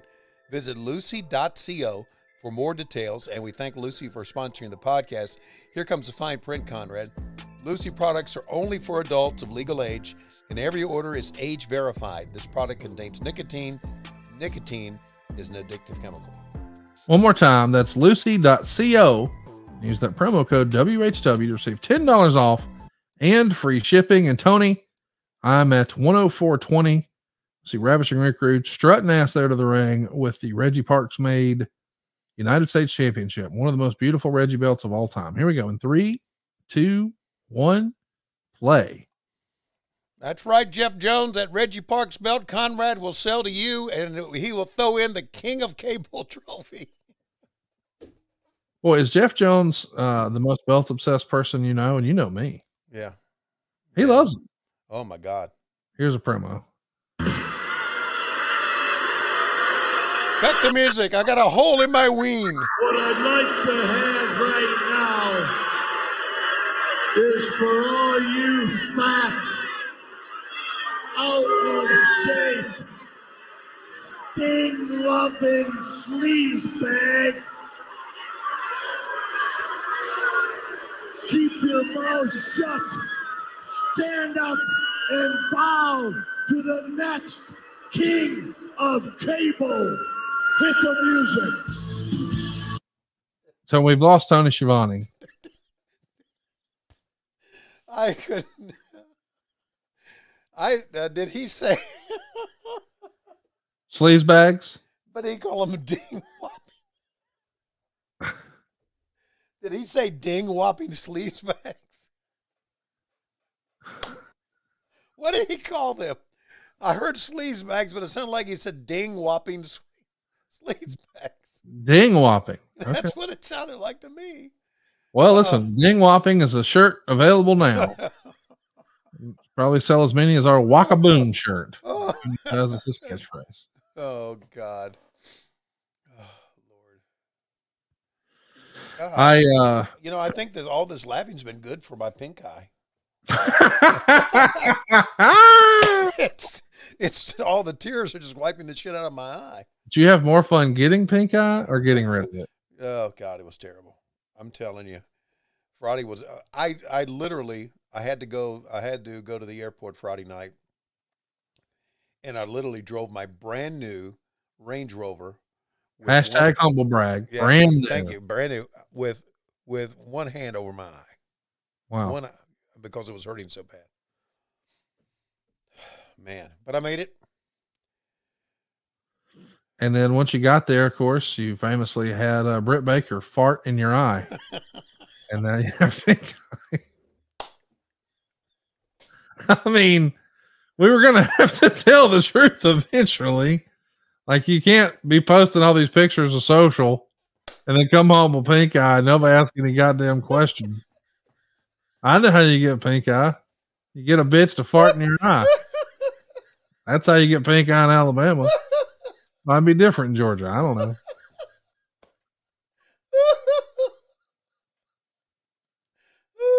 I'm sure you were back there taking a look at that thing and said, "You look like a star to me."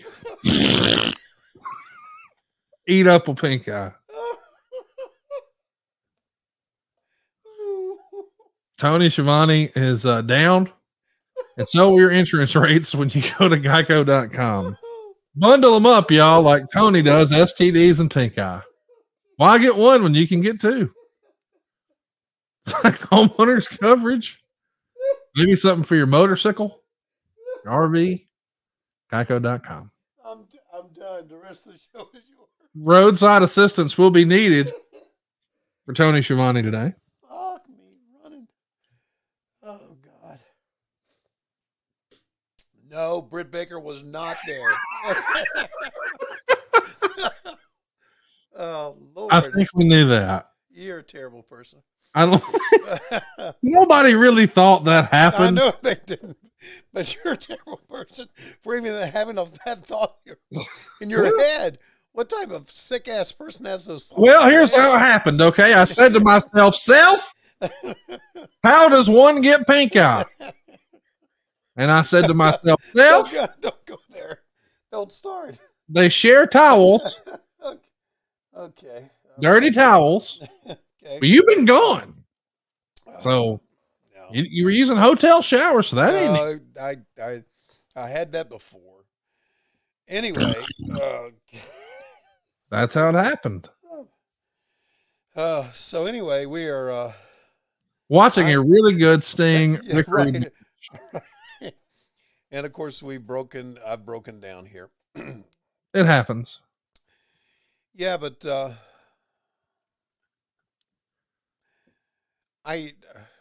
how old was Rick Rude back then? Was he and Sting about the same age? That's a great question. Yeah. Rude was born in 58. So 68, 78, 88. He's almost 32. Yeah. Almost 34 rather. Right. So I was born in 57, so we were about the same age then. And so yeah, I guess Sting was just a little bit younger than Rude back then. I love Larry Zbyszko. Knows when he's on camera. Yeah, Sting was actually born in March of 59. Okay, yeah. Versus December of 58. So there's only 4 months apart. Okay, all right. Yeah, Rude left way too quickly, man. Hey, let me ask you about Jake the Snake. He checks himself into Betty Ford on the 10th of this month. Mm-hmm. What do you remember of him? You know, he's gone. This is 8 days later. He just headlined the big Halloween Havoc 92 pay-per-view, him and Sting. Yeah. And it felt like he was going to be a major player. Clearly did not get along well with Watts after Watts cut his money. Sure. But it's a big star and he's gone. Yeah. What was your thinking at the time? My thinking at the time was Jake was kind of a guy that stayed to himself. He wasn't that talkative backstage. To be very honest with you, I've had more of a relationship with Jake Roberts during his time at AEW than I did back then. Wow. Yeah. He was really a very, I'm not going to say he was strange. He wasn't strange. That just was his personality. He wasn't talkative. He didn't go up, slap people on the back, ask how they were doing. You would say hello to him. He would say hello to you, but he wasn't a talkative guy. So when he left back then, I originally thought that he left because of his problems with Watts, but I guess it was because he checked himself into the clinic, right? Yeah. I didn't realize that, and I didn't know that until you told me just now. Really? Yeah, I didn't know that. Wow. I just thought he had gone. You know, I mean, listen. Back then, especially, wrestlers come and go. Tony Atlas came and went. Abdullah the Butcher came and went. I mean, people just came and went all the time. Right. This was the end of the territories where that was the norm of people. So, but yeah, so I didn't know. I wasn't aware he checked himself into Betty Ford. He's had quite a life, man. So I want to mention Rick Rude wrestles until I think May 1st, 1994. Okay. So we're home stretching it for his career. We're inside of the last 18 months. And ironically enough, his last match going to be with Sting. Wow. Hang on a second. His last match before he goes? No, like he couldn't wrestle anymore. I'm not talking about when he died. I know, because he died much later. He died in 99, but Right. Sting broke his back with your help. In May 1st. What I do? I got in the ring, put my knee up. Yes, Mance Warner style. Yeah. Knee pad up, knee pad down. Yeah. That's nothing funny about a broken back. I know. But wait a minute, he wrestled after that. No. What did he do during the Bischoff era? Walked around, carried a briefcase, dyed his beard, cashed a check. Really? Yeah. AKA a little more than you. Not much. Didn't he have an angle with Flair and Fifi where he... Yes, that was the following year. That was the year after this? Yeah, that's 93. Flair at this moment is in the WWF. Yeah, I know that, yeah. So he comes in. They have a Halloween Havoc 93 show.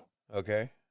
And then Sting finished his career off personally with your help.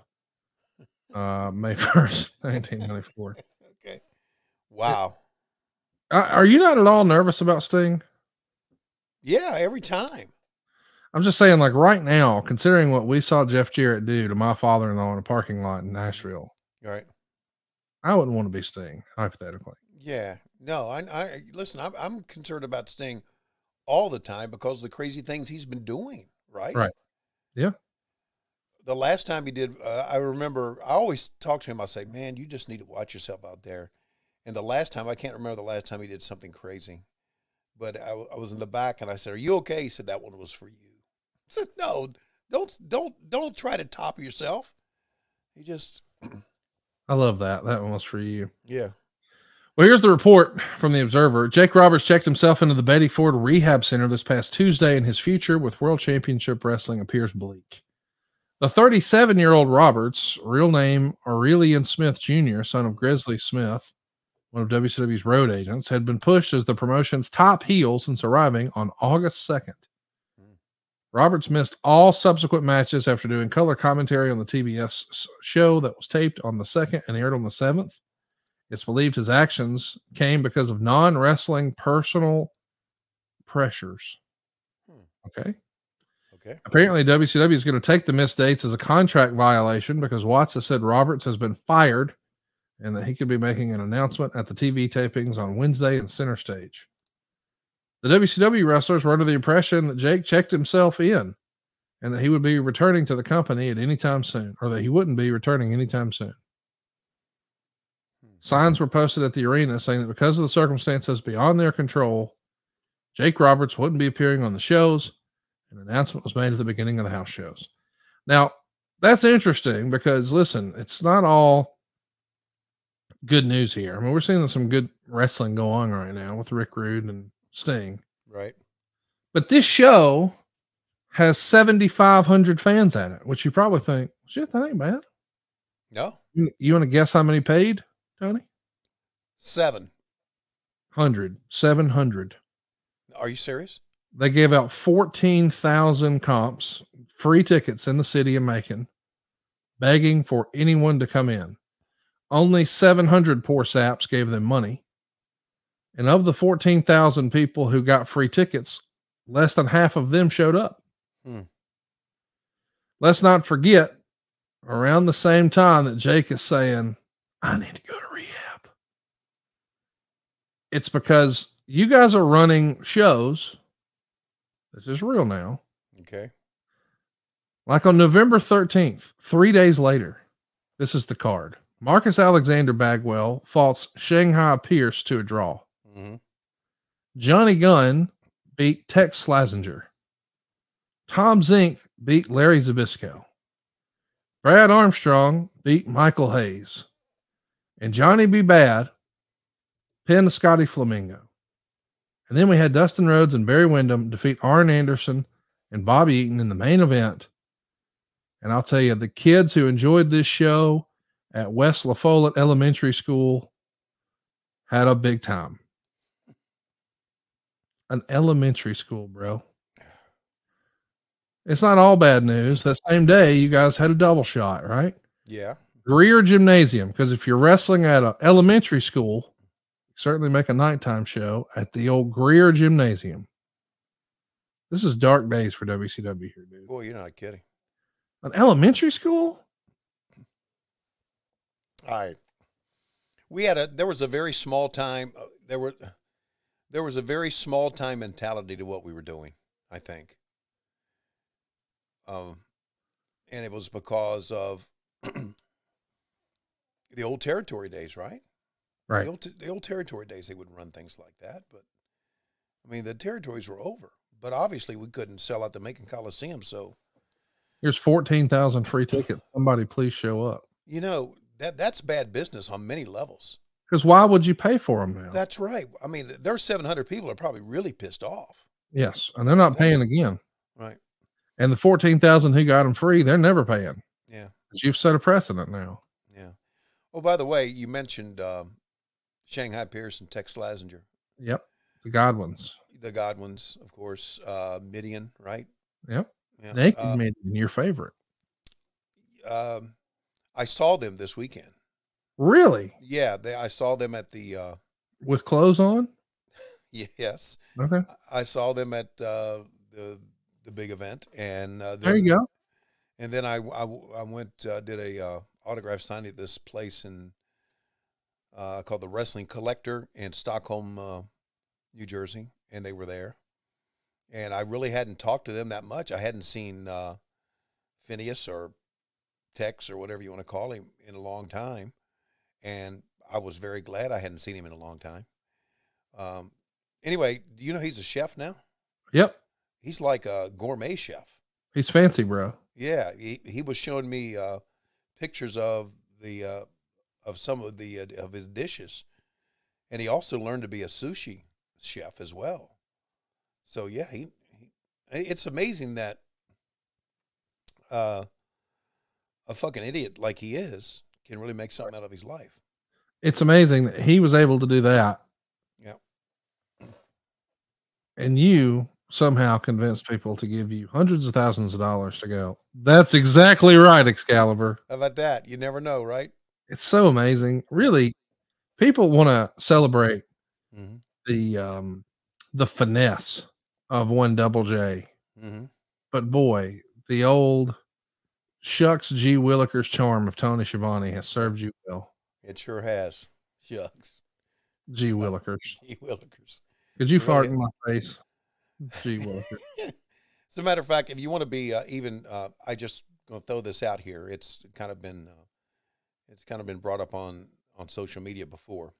But if you really want to be entertained, yeah, I suggest you catch the Fight.tv version of Dynamite and listen to what our commentary during the commercial breaks. It's got to be the best. Yeah, because every week it's got to be the best commentary on a wrestling program. Right, because we get away with a lot of stuff because we realize that Tony Khan's not worrying about what we say during that time. Well, I don't know that me and you've talked about this, but I don't watch AEW anymore. I just fast forward to the commercials, and I want to watch what happens during the commercials just so you can entertain me. Oh, okay. Well, good. Wait a minute. It's not good. Wait. Well, hey, don't feel bad if it makes you feel better. Okay. The way I watch SmackDown is I fast forward the wrestling and I just watch the commercials. Anyway, we have a great time during the commercial breaks because, listen, I genuinely enjoy working with the guys I work with. Taz, I just love working with him. I do. Hey, let me just say this. He's a miserable old fuck, but I really enjoy working with him. I know we don't talk about current stuff all that much, but that know nothing happening motherfucker MJF, he better not win the fucking belt this weekend. I fucking hope not. I ain't fucking for it. Yeah. I don't want it. I don't need it. When I'm tired of people clamoring for it. Shut up. Yeah, a couple of things. There were this weekend when I was signing pictures and had copies of our book, Butts and Seats. A lot of questions were asked. A lot of people said, "Cut the shit, Tony," which I appreciate. Yeah. A lot of other people says, "How's Britt Baker doing?" I get that. I appreciate that. You had your eye patch on. And then a lot of people said, "Are you really going to let MJF treat you like that?" And my original thought is, "What the fuck am I going to do?" You know, Right. Why don't you stick Red Bull on him? She's got crutches. Not a bad idea. But my thought was, and I did tell a couple people, I said, he'll be dead one day, and then when there's lowering him to the ground, I'll piss on his grave, which I will. Wow. That'll be my retort to him. You're gonna piss on MJF's grave? Of course I am. Well, that just went viral. Wrestling Inc. Just click that, pick that up. It's a work, idiots. No, it's not. I hate it. Yes, it is. He's terrible. He sucks. But me pissing on his grave is boo. Yeah, he'll way outlive you. Everybody knows that. Yeah. I mean, I'm gonna be doing a show with him one day, and he's gonna be busting my balls. It's gonna be full circle for me. I'll be Turkey Tit Jones on this motherfucker. Turkey Tit Jones. Oh God. I'm not gonna lie to you people and tell you that he's a nice guy in real life. He's a piece of shit. No, what you see is what you get. He's a turd. He's on camera, off camera, yeah, right. Just awful human being. Yeah, terrible human being. It's like he is like Ric Flair's the same way. What you see on camera is what you get, right? To be clear, I just want to let everybody know that I know that sometimes we like, oh, he's doing a great job. He's a character. He's the only guy who no. Real life piece of shit. You're not listening. Awful human being. There's the Manhattan drop, by the way. It used to be the reverse atomic drop. Why is it a Manhattan drop? Because Excalibur calls it that, and he's in charge. Oh, okay. There's an atomic drop. The other way is a Manhattan drop. You see? Atomic is on the butthole. No, atomic is both wrestlers facing the same way. Yes, on the butthole. Yeah, and the Manhattan drop is both wrestlers looking at each other. On the wiener. You know. Wait a minute. Wasn't the atomic drop, wasn't the atomic bomb part of the Manhattan Project or something like that? That's why you see Manhattan atomic. I got it now, buddy. I have been re-educated.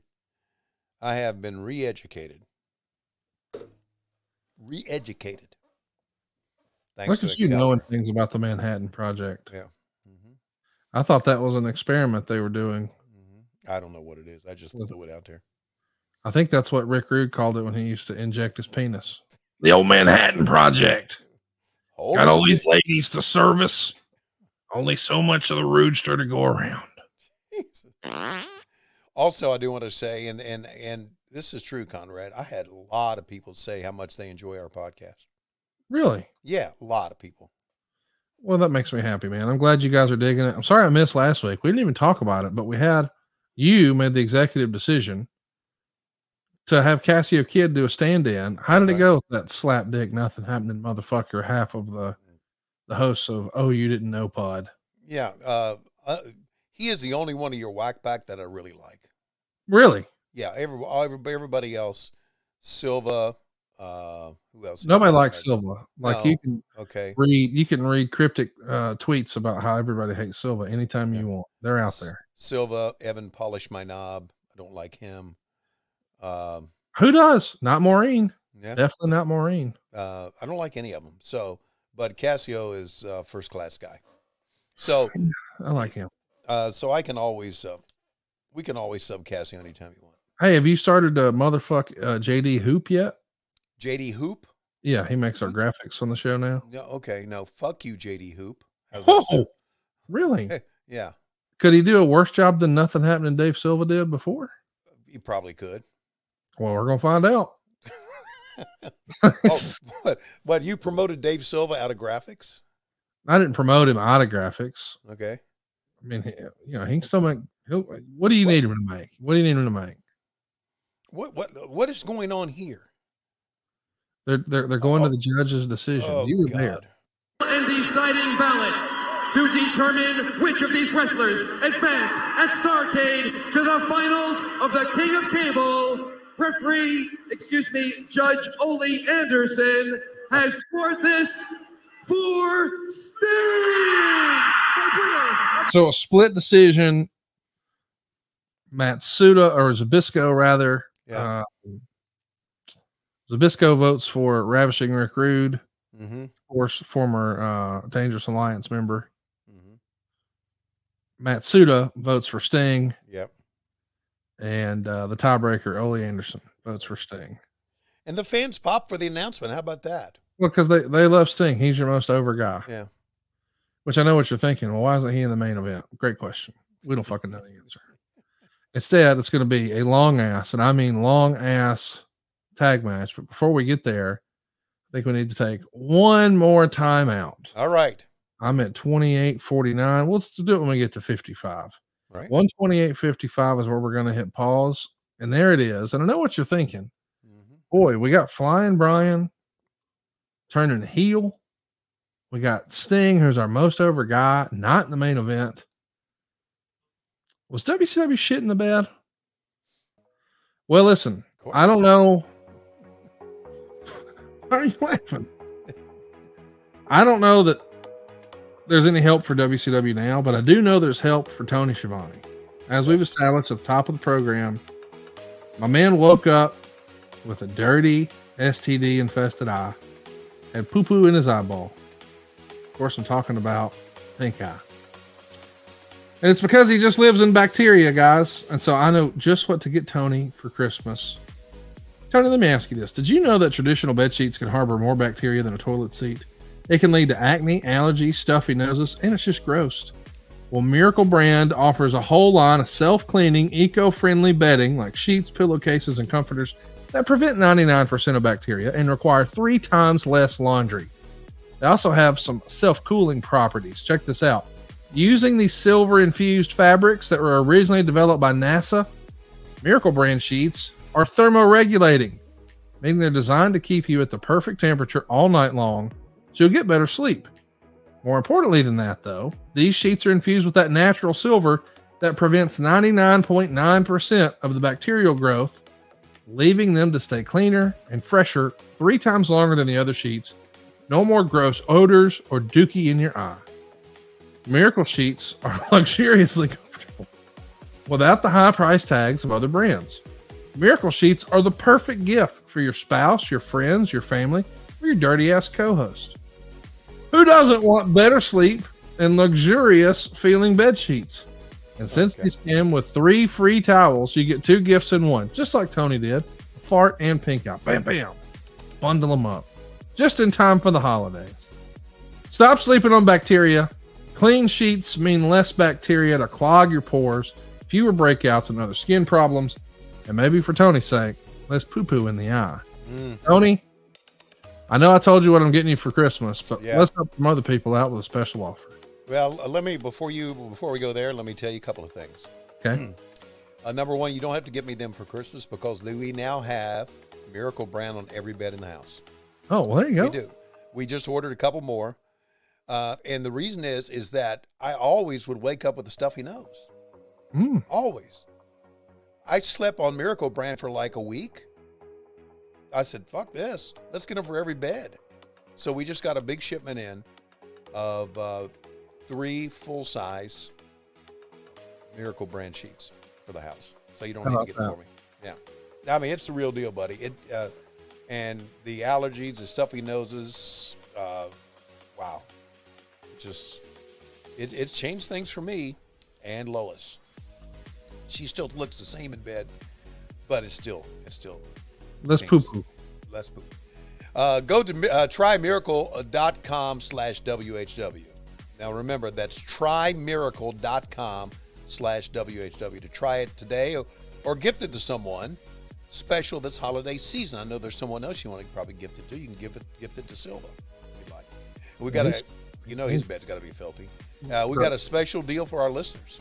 Save over 40% and be sure to use our promo code WHW at checkout to save even more and get 3 free towels. Miracle is so confident that their product is backed by a 30-day money-back guarantee. So if you aren't 100% satisfied, you'll get a full refund. Upgrade your sleep with Miracle brand. Go to trymiracle.com/WHW. Use code WHW to claim your 3 free. I knew that would happen. Try to claim your free 3-piece towel set. 3 and free are very It gets me too, Tony. And you know what else gets me? The savings, because it's damn over 40% off at trymiracle.com/WHW. That's trymiracle.com/WHW. Treat yourself, a friend, or a loved one this holiday season. And we want to thank you, Miracle Brand, for sponsoring this episode and clearing up Tony's dirty ass pink eye. And stuffy nose. All that. And with that in mind, we're going to get going. It's time for our main event. It's 128.55 here in 3, 2, 1, play. Here we see it. Ladies and gentlemen, the following contest on the Clash of the Champions. So, Tony, we're right around the corner from Ricky the Dragon Steamboat's return to the ring. Yeah. I don't want to call it his last match because it might not be. But I hope some folks will go check it out. Well, that's coming up. Yeah, that's coming up Thanksgiving weekend, right? On a Sunday at the Dorton Arena. That's right. Yeah. Just a couple hours away from WrestleCade.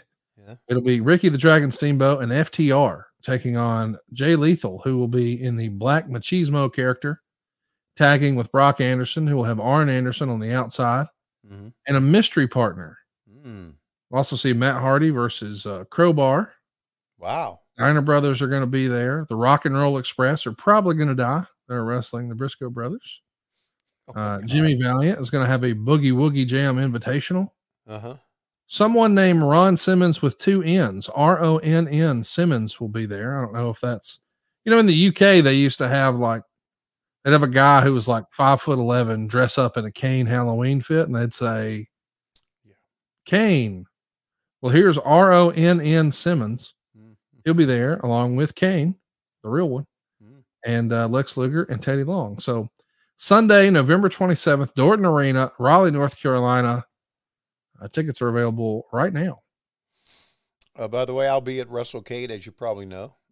And for you fans who have never seen him before, I do plan. Did you see that the video level dip down? Yep. This is what happens. Yeah, when you're a half-ass organization. I do plan to have Bug with me. And he'll be sitting on the table. So if you want to bring dog hair home with you, you can just rub your sleeve of your coat right up against him, and you will attract thousands of dog hairs. Well, are you going to be at WrestleCade? No, I will not be. I wish I would, though, because I think Kurt Angle's going. I think Matt Hardy's going. I think Jeff Jarrett's going. I think a lot of our folks are going, but Thanksgiving is a big deal in my fam because there's usually multiple Thanksgivings involved. Yeah. You got to go to this thing for that person and that thing for this person. I get that. You've been at WrestleCade, but you've been at WrestleCade before, though, haven't you?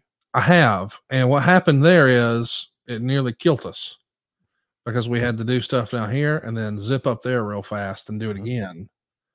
And now, Morgan, she's in Tuscaloosa.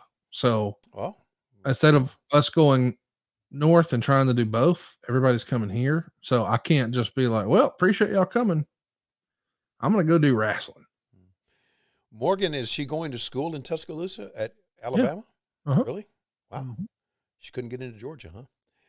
Hey, we want her to be successful in life. Okay. So, by the way, speaking of WrestleCade, can't plug it enough. We've talked a lot about Jake the Snake. He's going to be there. So's DDP. So's Big Show. So's friend of the show, George South. Yep. Sabu's there. Jimmy Hart's there. Yeah. Brutus the fucking Barber Beefcake's there. We mentioned David Crockett was such a big part of everything we did last year. He's going to be there having a blast. I know you will be too. Yep. Your old pal Thunder Rosa's there. Danhausen's there. Buff Bagwell's there. Crowbar's there. Kurt Angle's there. Holy smokes. I mean, it's a happening event with Yeah, it really is. Earl Hebner and Matt Cardona and Eric Bischoff and the Steiner brothers and Kimberly Page and a who's who of professional wrestling coming your way, including my own doppelganger, the one-man gang. Maybe the guy you want to smoke with, the Godfather. Maybe the guy you don't want to smoke with, Papa Shango. Yeah. Yeah, I saw him from a distance. He was at the big event, and I saw him from a distance. Billy Gunn was at the big event. I've never met Papa Shango. Man, if you get a chance to meet Papa Shango, ask about the Godfather. See if he knows where he's at. All right. Because that'd be your deal. If you ask him if he could set you up with some pink eye, I bet you he could get you a double dose. Claudia's going to be there. Arn's there. Tessa's there. Killer Cross, Lex Luger, Carlito. Yeah, it's crazy, dude. The amount of folks they got there, including some guys you and I have spent a lot of time talking about in the last couple of years, like Nikita Koloff or your favorite, JBL. Yeah. Something for everybody, dude. Something for everybody, just like Geico. Exactly like Geico. Something for everybody. Be sure to switch because it's an easy choice. Switch to Geico at geico.com. Well, we got my question is this a babyface match? I guess it is, right? Yes, but there's going to be a heel turn at the end. Oh, okay. Can't wait for that, man. Love heel turns. You're going to see an old-fashioned wrestling heel turn here at the end. Okay. Well, shit, we got about 20 minutes left in this show. Dude, it's the longest fucking... That's the thing. I don't get why it went. I mean, but it does. 15 minutes and 52 seconds. Meltzer said this match had a real good storyline and was well put together. Unfortunately, nobody cared. Wow. Technically, this was good, but the fact the crowd didn't care made it come across as boring until the last 3 minutes, which is accurate. It just came across as boring. Tony, of course, this weekend, Full Gear, I'm pulling as hard as I can against MJF. Moxley. Well, who's not? I mean, there's some fans, I guess, but next weekend, Turkey Day, baby. Yeah, it's gonna be here before you know it. I know, and you're going to try to pawn off one of your turkeys as better than Lois's, as always. You do it every year. Well, I'd be glad to have a turkey off anytime. You know you don't want that, Conrad. Hers isn't any good. No, hers is tremendous. You just don't want to do that to have her embarrass you. You know, Dave Silva's had my turkey. Well, he's a lying prick, so who believes him? Wait, so you're saying he didn't have the turkey? No. He would say it's a great turkey, but he's probably a lying prick. Who do you know that's not a liar? Give me a second, and I'll think on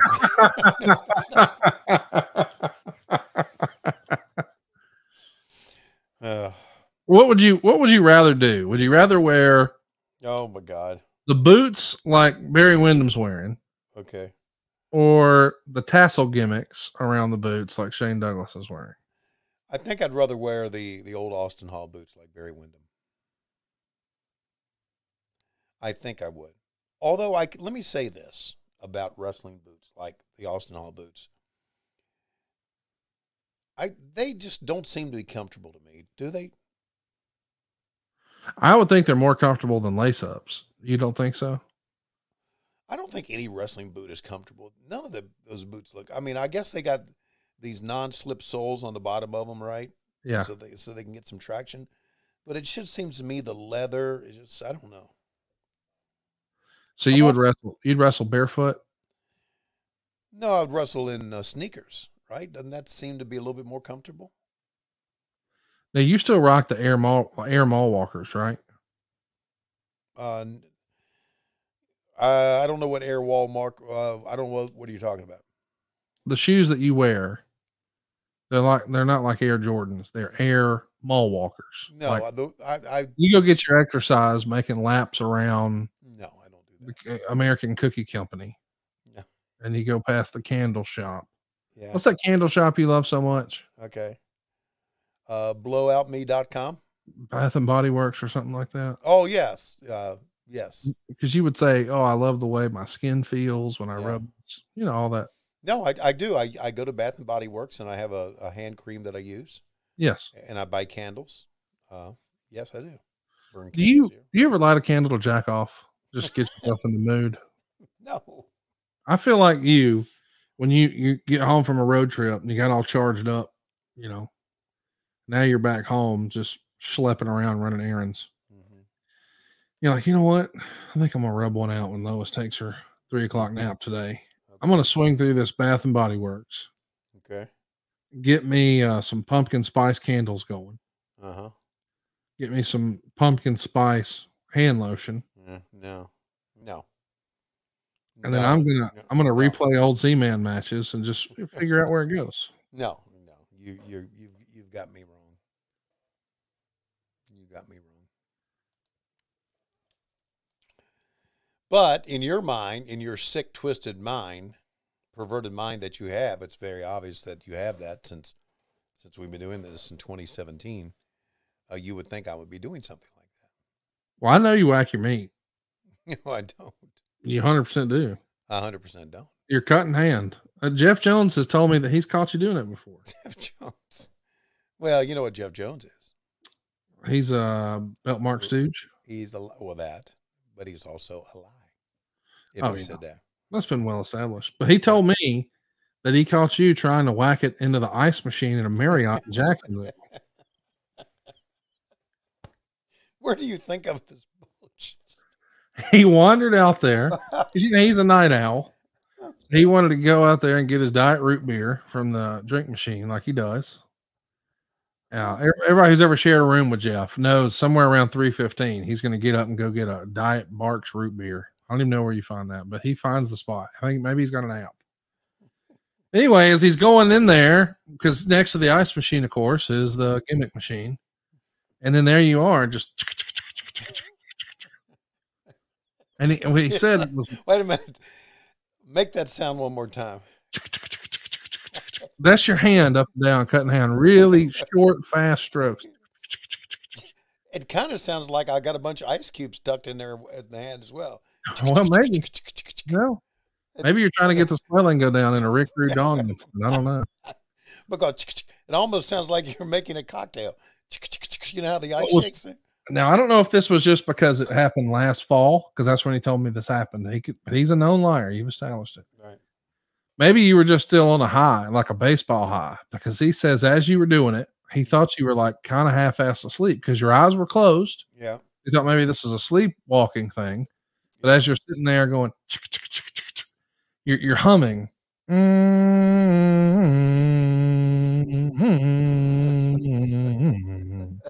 so it's like it was the Braves steal, but little short, fast strokes. Yeah, I got the wrong person. Well, he's a lie anyway, so who knows? How many times have people texted your AEW son that the guy on the gas pumps looks just fucking like him? It happens all the time, does it not? The guy on the gas pumps looks like Matt Schiavone? 100%. I don't know who the guy on the gas. You talking They about started giving them TV commercials now. Oh, you mean the TV commercials on the gas pumps? No. I'm saying on TV now. He was just on like the images at the gas pump forever, but now he's like he's got a brand deal. Wow. You don't know about this? No, I don't. I don't know what you're talking about. Well, it happens. Our group. Well, is that fucking Matt Schiavone working for Shell now? Whatever it is. I thought he just started with AEW. He's with Shell. I've got to check this out. Yeah, you need to send me some. I don't watch anything with commercials now. No, because you got that Tony Schiavone. Fuck you. I got a brand new Range Rover money. Not me. I will DVR, wrestling programs, and our wrestling program that we do, I get a link for it, so I don't have to see the commercials and anything. And then I watch shows that are streamed, so I don't watch any commercials at all. Have you watched Killer Sally yet? Killer Sally. Yeah. Where's it on? Netflix. No. Are you recommending it, or are you saying stay away from it? I think you should check it out. It's about a bodybuilder lady who married a bodybuilder husband, and then she killed him. Okay. Well, I talked to a friend of ours recently. Uh-huh. And the friend of ours says, "Hey, did you see so-and-so, Killer Sally?" And I said, "Yeah." And he goes, "I know that bitch." I go, "What? Okay. What do you mean you know that bitch?" He goes, "I know that bitch." Okay. How do you know her? She tried to get in wrestling. Wow. So how about that? Okay. I haven't even seen Tales from the Territories yet, so I haven't seen any of that stuff. So I just been kind of busy, you know. Look at Steamboat, man. You know what? I say this all the time. I love guys, and of course Shawn Michaels is the best at it. Always hit the ropes with a, you know, hard and with a sprint. I always thought that made for such a great, exciting match. Steamboat was like that. Shawn Michaels is the best. You know what would be a great, exciting match that you're on the inner circle. I don't think we're speaking out of school here. You got Tony's ear, right? Go ahead. What are you talking about? What if after Moxley mows down MJF this weekend, because it's going to happen, and I'm predicting in a squash. Okay. Just fast. What if we did a super pay-per-view for the next one? Super pay-per-view. Yeah. Everybody's excited about the Forbidden Door. Let's turn the volume up. Okay. Let's make sure that when it comes down for Revolution, which I believe is historically the pay-per-view you do next. Yeah, next one. What if we took the wrestling world by storm and we had title versus title? John Moxley, Tyrus. Title for title. Not going to do that. But I can tell you one thing we are going to do. I don't know if you heard me mention it casually. I didn't do it casually, but AEW is going to go overseas. Buddy, I'm so excited about it. When you know the dates, sneak them to me. Yeah, I will. Because I want to go. Yeah, that's good. I love going over there. I've never seen wrestling over there outside of some independent shows. I was thrilled enough I was tickled at the opportunity to go. I got to see a bunch of indie shows, and man, that crowd, they are just so wrestling obsessed. I love it. Yeah, we have a lot of followers here and at ad-free shows that are from the Great Britain and from UK, and I look forward to really getting to meet some of those. You know that this could be y'all's SummerSlam 92. Like, fans over there, they still talk about that show with such fondness. That's their WrestleMania 3. So when you guys go, if it looks and feels like a big deal, it'll become a legendary show for generations. Here, you know, it's just like, all right, what's next Monday? What's next Wednesday? What's next Friday? Yeah. Over there, dude, they love it. Absolutely. I want to be there. I want to be in the building. Yeah. Uh-oh. Uh-oh. Uh-oh. Oh, boy. Legal man now. And Douglas caught him. Douglas caught him in the belly to belly. He got him in the belly to belly. Oh, unbelievable. We got new champions. Ladies and gentlemen, the winners and new unified world tag team champions, the team of Shane Douglas and Ricky the Dragon Steamboat. At this point, this has got to be the biggest moment in Shane Douglas's career, right? At this point. This is before he started bundling titles together like you can policies with Geico, but still.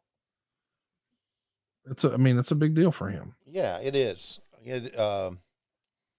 Being with Steamboat, being a unified champion, and now are we going to see the old heel turn? Because they were just kind of slapping each other. Let's track it. Barry Windham went for the win, and his own partner cost him the title. Well, that's your opinion. You're darn right it's my opinion. I don't agree with it. Of any competitor that gets in the ring, you go into the ring to win matches. Steamboat's going to have to be helped back to the locker room area. Did you feel slighted to not be on the call for this, or did you understand that? No, I understood. It was Jesse and Jim. Yeah.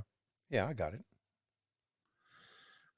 Meltzer would say the highlight was actually a post-match interview with Steamboat and Douglas, where Wyndham blindsided Steamboat with a potato chair shot and legitimately split his head open in the back, although it didn't air on TV. He just destroyed both men with the chair, running them into lockers. The scenario was almost done to perfection since the chair shot literally came out of nowhere. Steamboat deserves a lot of credit for not subconsciously tensing, waiting for the chair shot, which made the shot a total shock to those watching on TV. The only problem with the match storyline is in the realm of believability when it comes to competitive sports. Rhodes giving Steamboat the break and not trying to win when he was injured is hard to believe. But him pulling his partner off Steamboat when he had the match won would have been impossible to believe. To the live audience, it was Rhodes who was in the wrong. So Rhodes is trying to be the white meat babyface, and the fans are just like, what? Yeah. Let's track it here. Well, and this is, again, so shocking. He sucker! He kicked him in the gut! Uh-oh! Wyndham with a right hand on his own partner. There's a DDT! He got him with a DDT! Oh, come on! Whoa! Dustin Rhodes now, after that grueling match. I thought this was well done. I mean, realistically, you could see Barry Windham's frustration. Hey, wait a minute. We had the guy beat. Right. You cost us our tag title. You're not going to cost me my money and my tag title. Right. So he feels justified. But of course, Dustin feels like, man, he's a good guy. And, you know, that was unnecessary. And we don't want to win like that. And whatever the narrative is. But this shows a harder edge for Barry Windham, certainly cements him as a bad guy and gets him ready for what's coming in the new year that at this point, nobody even really probably knows, which is to say this is November and Ric Flair's going to finish up on the other show in January. Yeah. And look at Jim Ross, Men's Warehouse special. Man, he looks good, bro. Look at that tie and the pocket square. And Can't tell him nothing. Watch this. This is so good. Let's track it. The locker room, Ricky the Dragon Steamboat, tremendous victory out there. You're the new World Tag Team Champions. But I'll tell you what, some strange circumstances happening in that boat. You got injured in there, and Dustin Rhodes actually came to your defense in the boat. You know something, Jesse? That's right. Shane and I did win the belt. We would have loved to win them under different circumstances, but we got the 1, 2, 3. Shane Douglas, who was in there, fought tooth and nail, and finally got the belly to belly on Barry Windham. But I've got to say this about Dustin Rhodes. Even though that you were a competitor against us out there, my friend. That's right, my friend. You showed. Oh, good grief. Holy shit. Barry Windham attacking the champions with a. Oh my gosh! He's wearing them out of that steel chair. Wyndham ramming Douglas into the lockers. I'm going to show you. Good grief! He's annihilating the champions. Oh man, what a situation, man! You could even see a little blood on the ground. Yeah, you could see it dripping. Isn't that crazy? Wow. It was a nice little post-match angle. It was a kind of a weird Clash of the Champions. The main event, Meltzer would give 2.5 stars. The Sting match, he gave 2.25 stars. Medusa and Paul E, -1 star. Ron Simmons got 1.25 stars in his tag match. The whole silly boxing thing, well, it's kind of hard to rate that. Not really a wrestling match. Eric White's match got 3/4 star. Ooh. And the Brian Pillman thing was a dud. So Meltzer didn't love it. The creative is less than. There's only 700 people there, but I'll tell you this, man, for a show, it flew by. It went by a lot faster than a Monday Night Raw would. Yeah, it was. There were some good things about it. I mean, obviously, we go back to the same thing every time. It's the show that was loaded with legendary talent, and it really was. When you got Steamboat and you got Wyndham and Pillman and Rude and Sting. Yeah, it was loaded. I didn't mind it. I think about how things are today with concussions and everything, and how that blow to the head. Jesus Christ. Yeah, we know better now. Yeah, we do. We're not doing that stuff now, but yeah, it was a different era back then. And speaking of back then, we're gonna go way back, November 28th, 1987. Oh wow, dude, what's going on with us? 35 years later. What in the world? This has got to be a post-Starrcade thing, right? Well, it's going to be fun because what we've got is a little studio action, and I believe we'll see Ricky Morton and Robert Gibson taking on Larry Stevens and Trent Knight. Wow. Michael Hayes and Jimmy Garvin put together against Gladiator 1 and 2. Larry Zbyszko against Bob Riddle. Sting versus David Isley. Eaton and Lane against Thunderfoot 1 and 2. Steve Williams, Dr. Death here working with Tommy Angel. Rick Steiner versus Ron Simmons. We're going to find out who's not to be fucked with there. Then we got Arn and Tully taking on King and Chance McQuaid. And then we got Barry Windham, the Mighty Wilbur, and Ricky Santana taking on Ivan Koloff, the Warlord, and the Barbarian. Plus, so many of those silly, fun promos we used to just live and breathe back then. Yeah, what was that, man? And it is just 2 short days after Starrcade 87, which of course we've talked about in great length here. The show where Vince McMahon sabotaged Starrcade. We had 8,000 folks there, and it was the beginning of the end, and maybe we didn't even know it at the time. But 2 days later, back to Atlanta, business as usual, and that's where we'll pick up next week right here on What Happened When. A lot of fun this week, Conrad. Thanks a lot. Really was. I had a lot of laughs. Wow. Thank you very much. Really excited about that fart machine. We're going to have that Britt Baker fart machine coming your way just in time for the holidays. But Tony, right now, it looks like it's about that time. Oh, God. Yes, it is about that time. Ladies and gentlemen, coming to the ring with a double pink eye is Dave Silva. Double pink eye. That means Conrad must have farted in each eye and put a hole in his dick. Watch out for the ween. See you next week on What Happened When. We come to you each and every Wednesdays on Cumulus. But Monday we come to you on Patreon. Patreon.com/WHW Monday. And of course, adfreeshows.com. Come on, everybody. Brett now.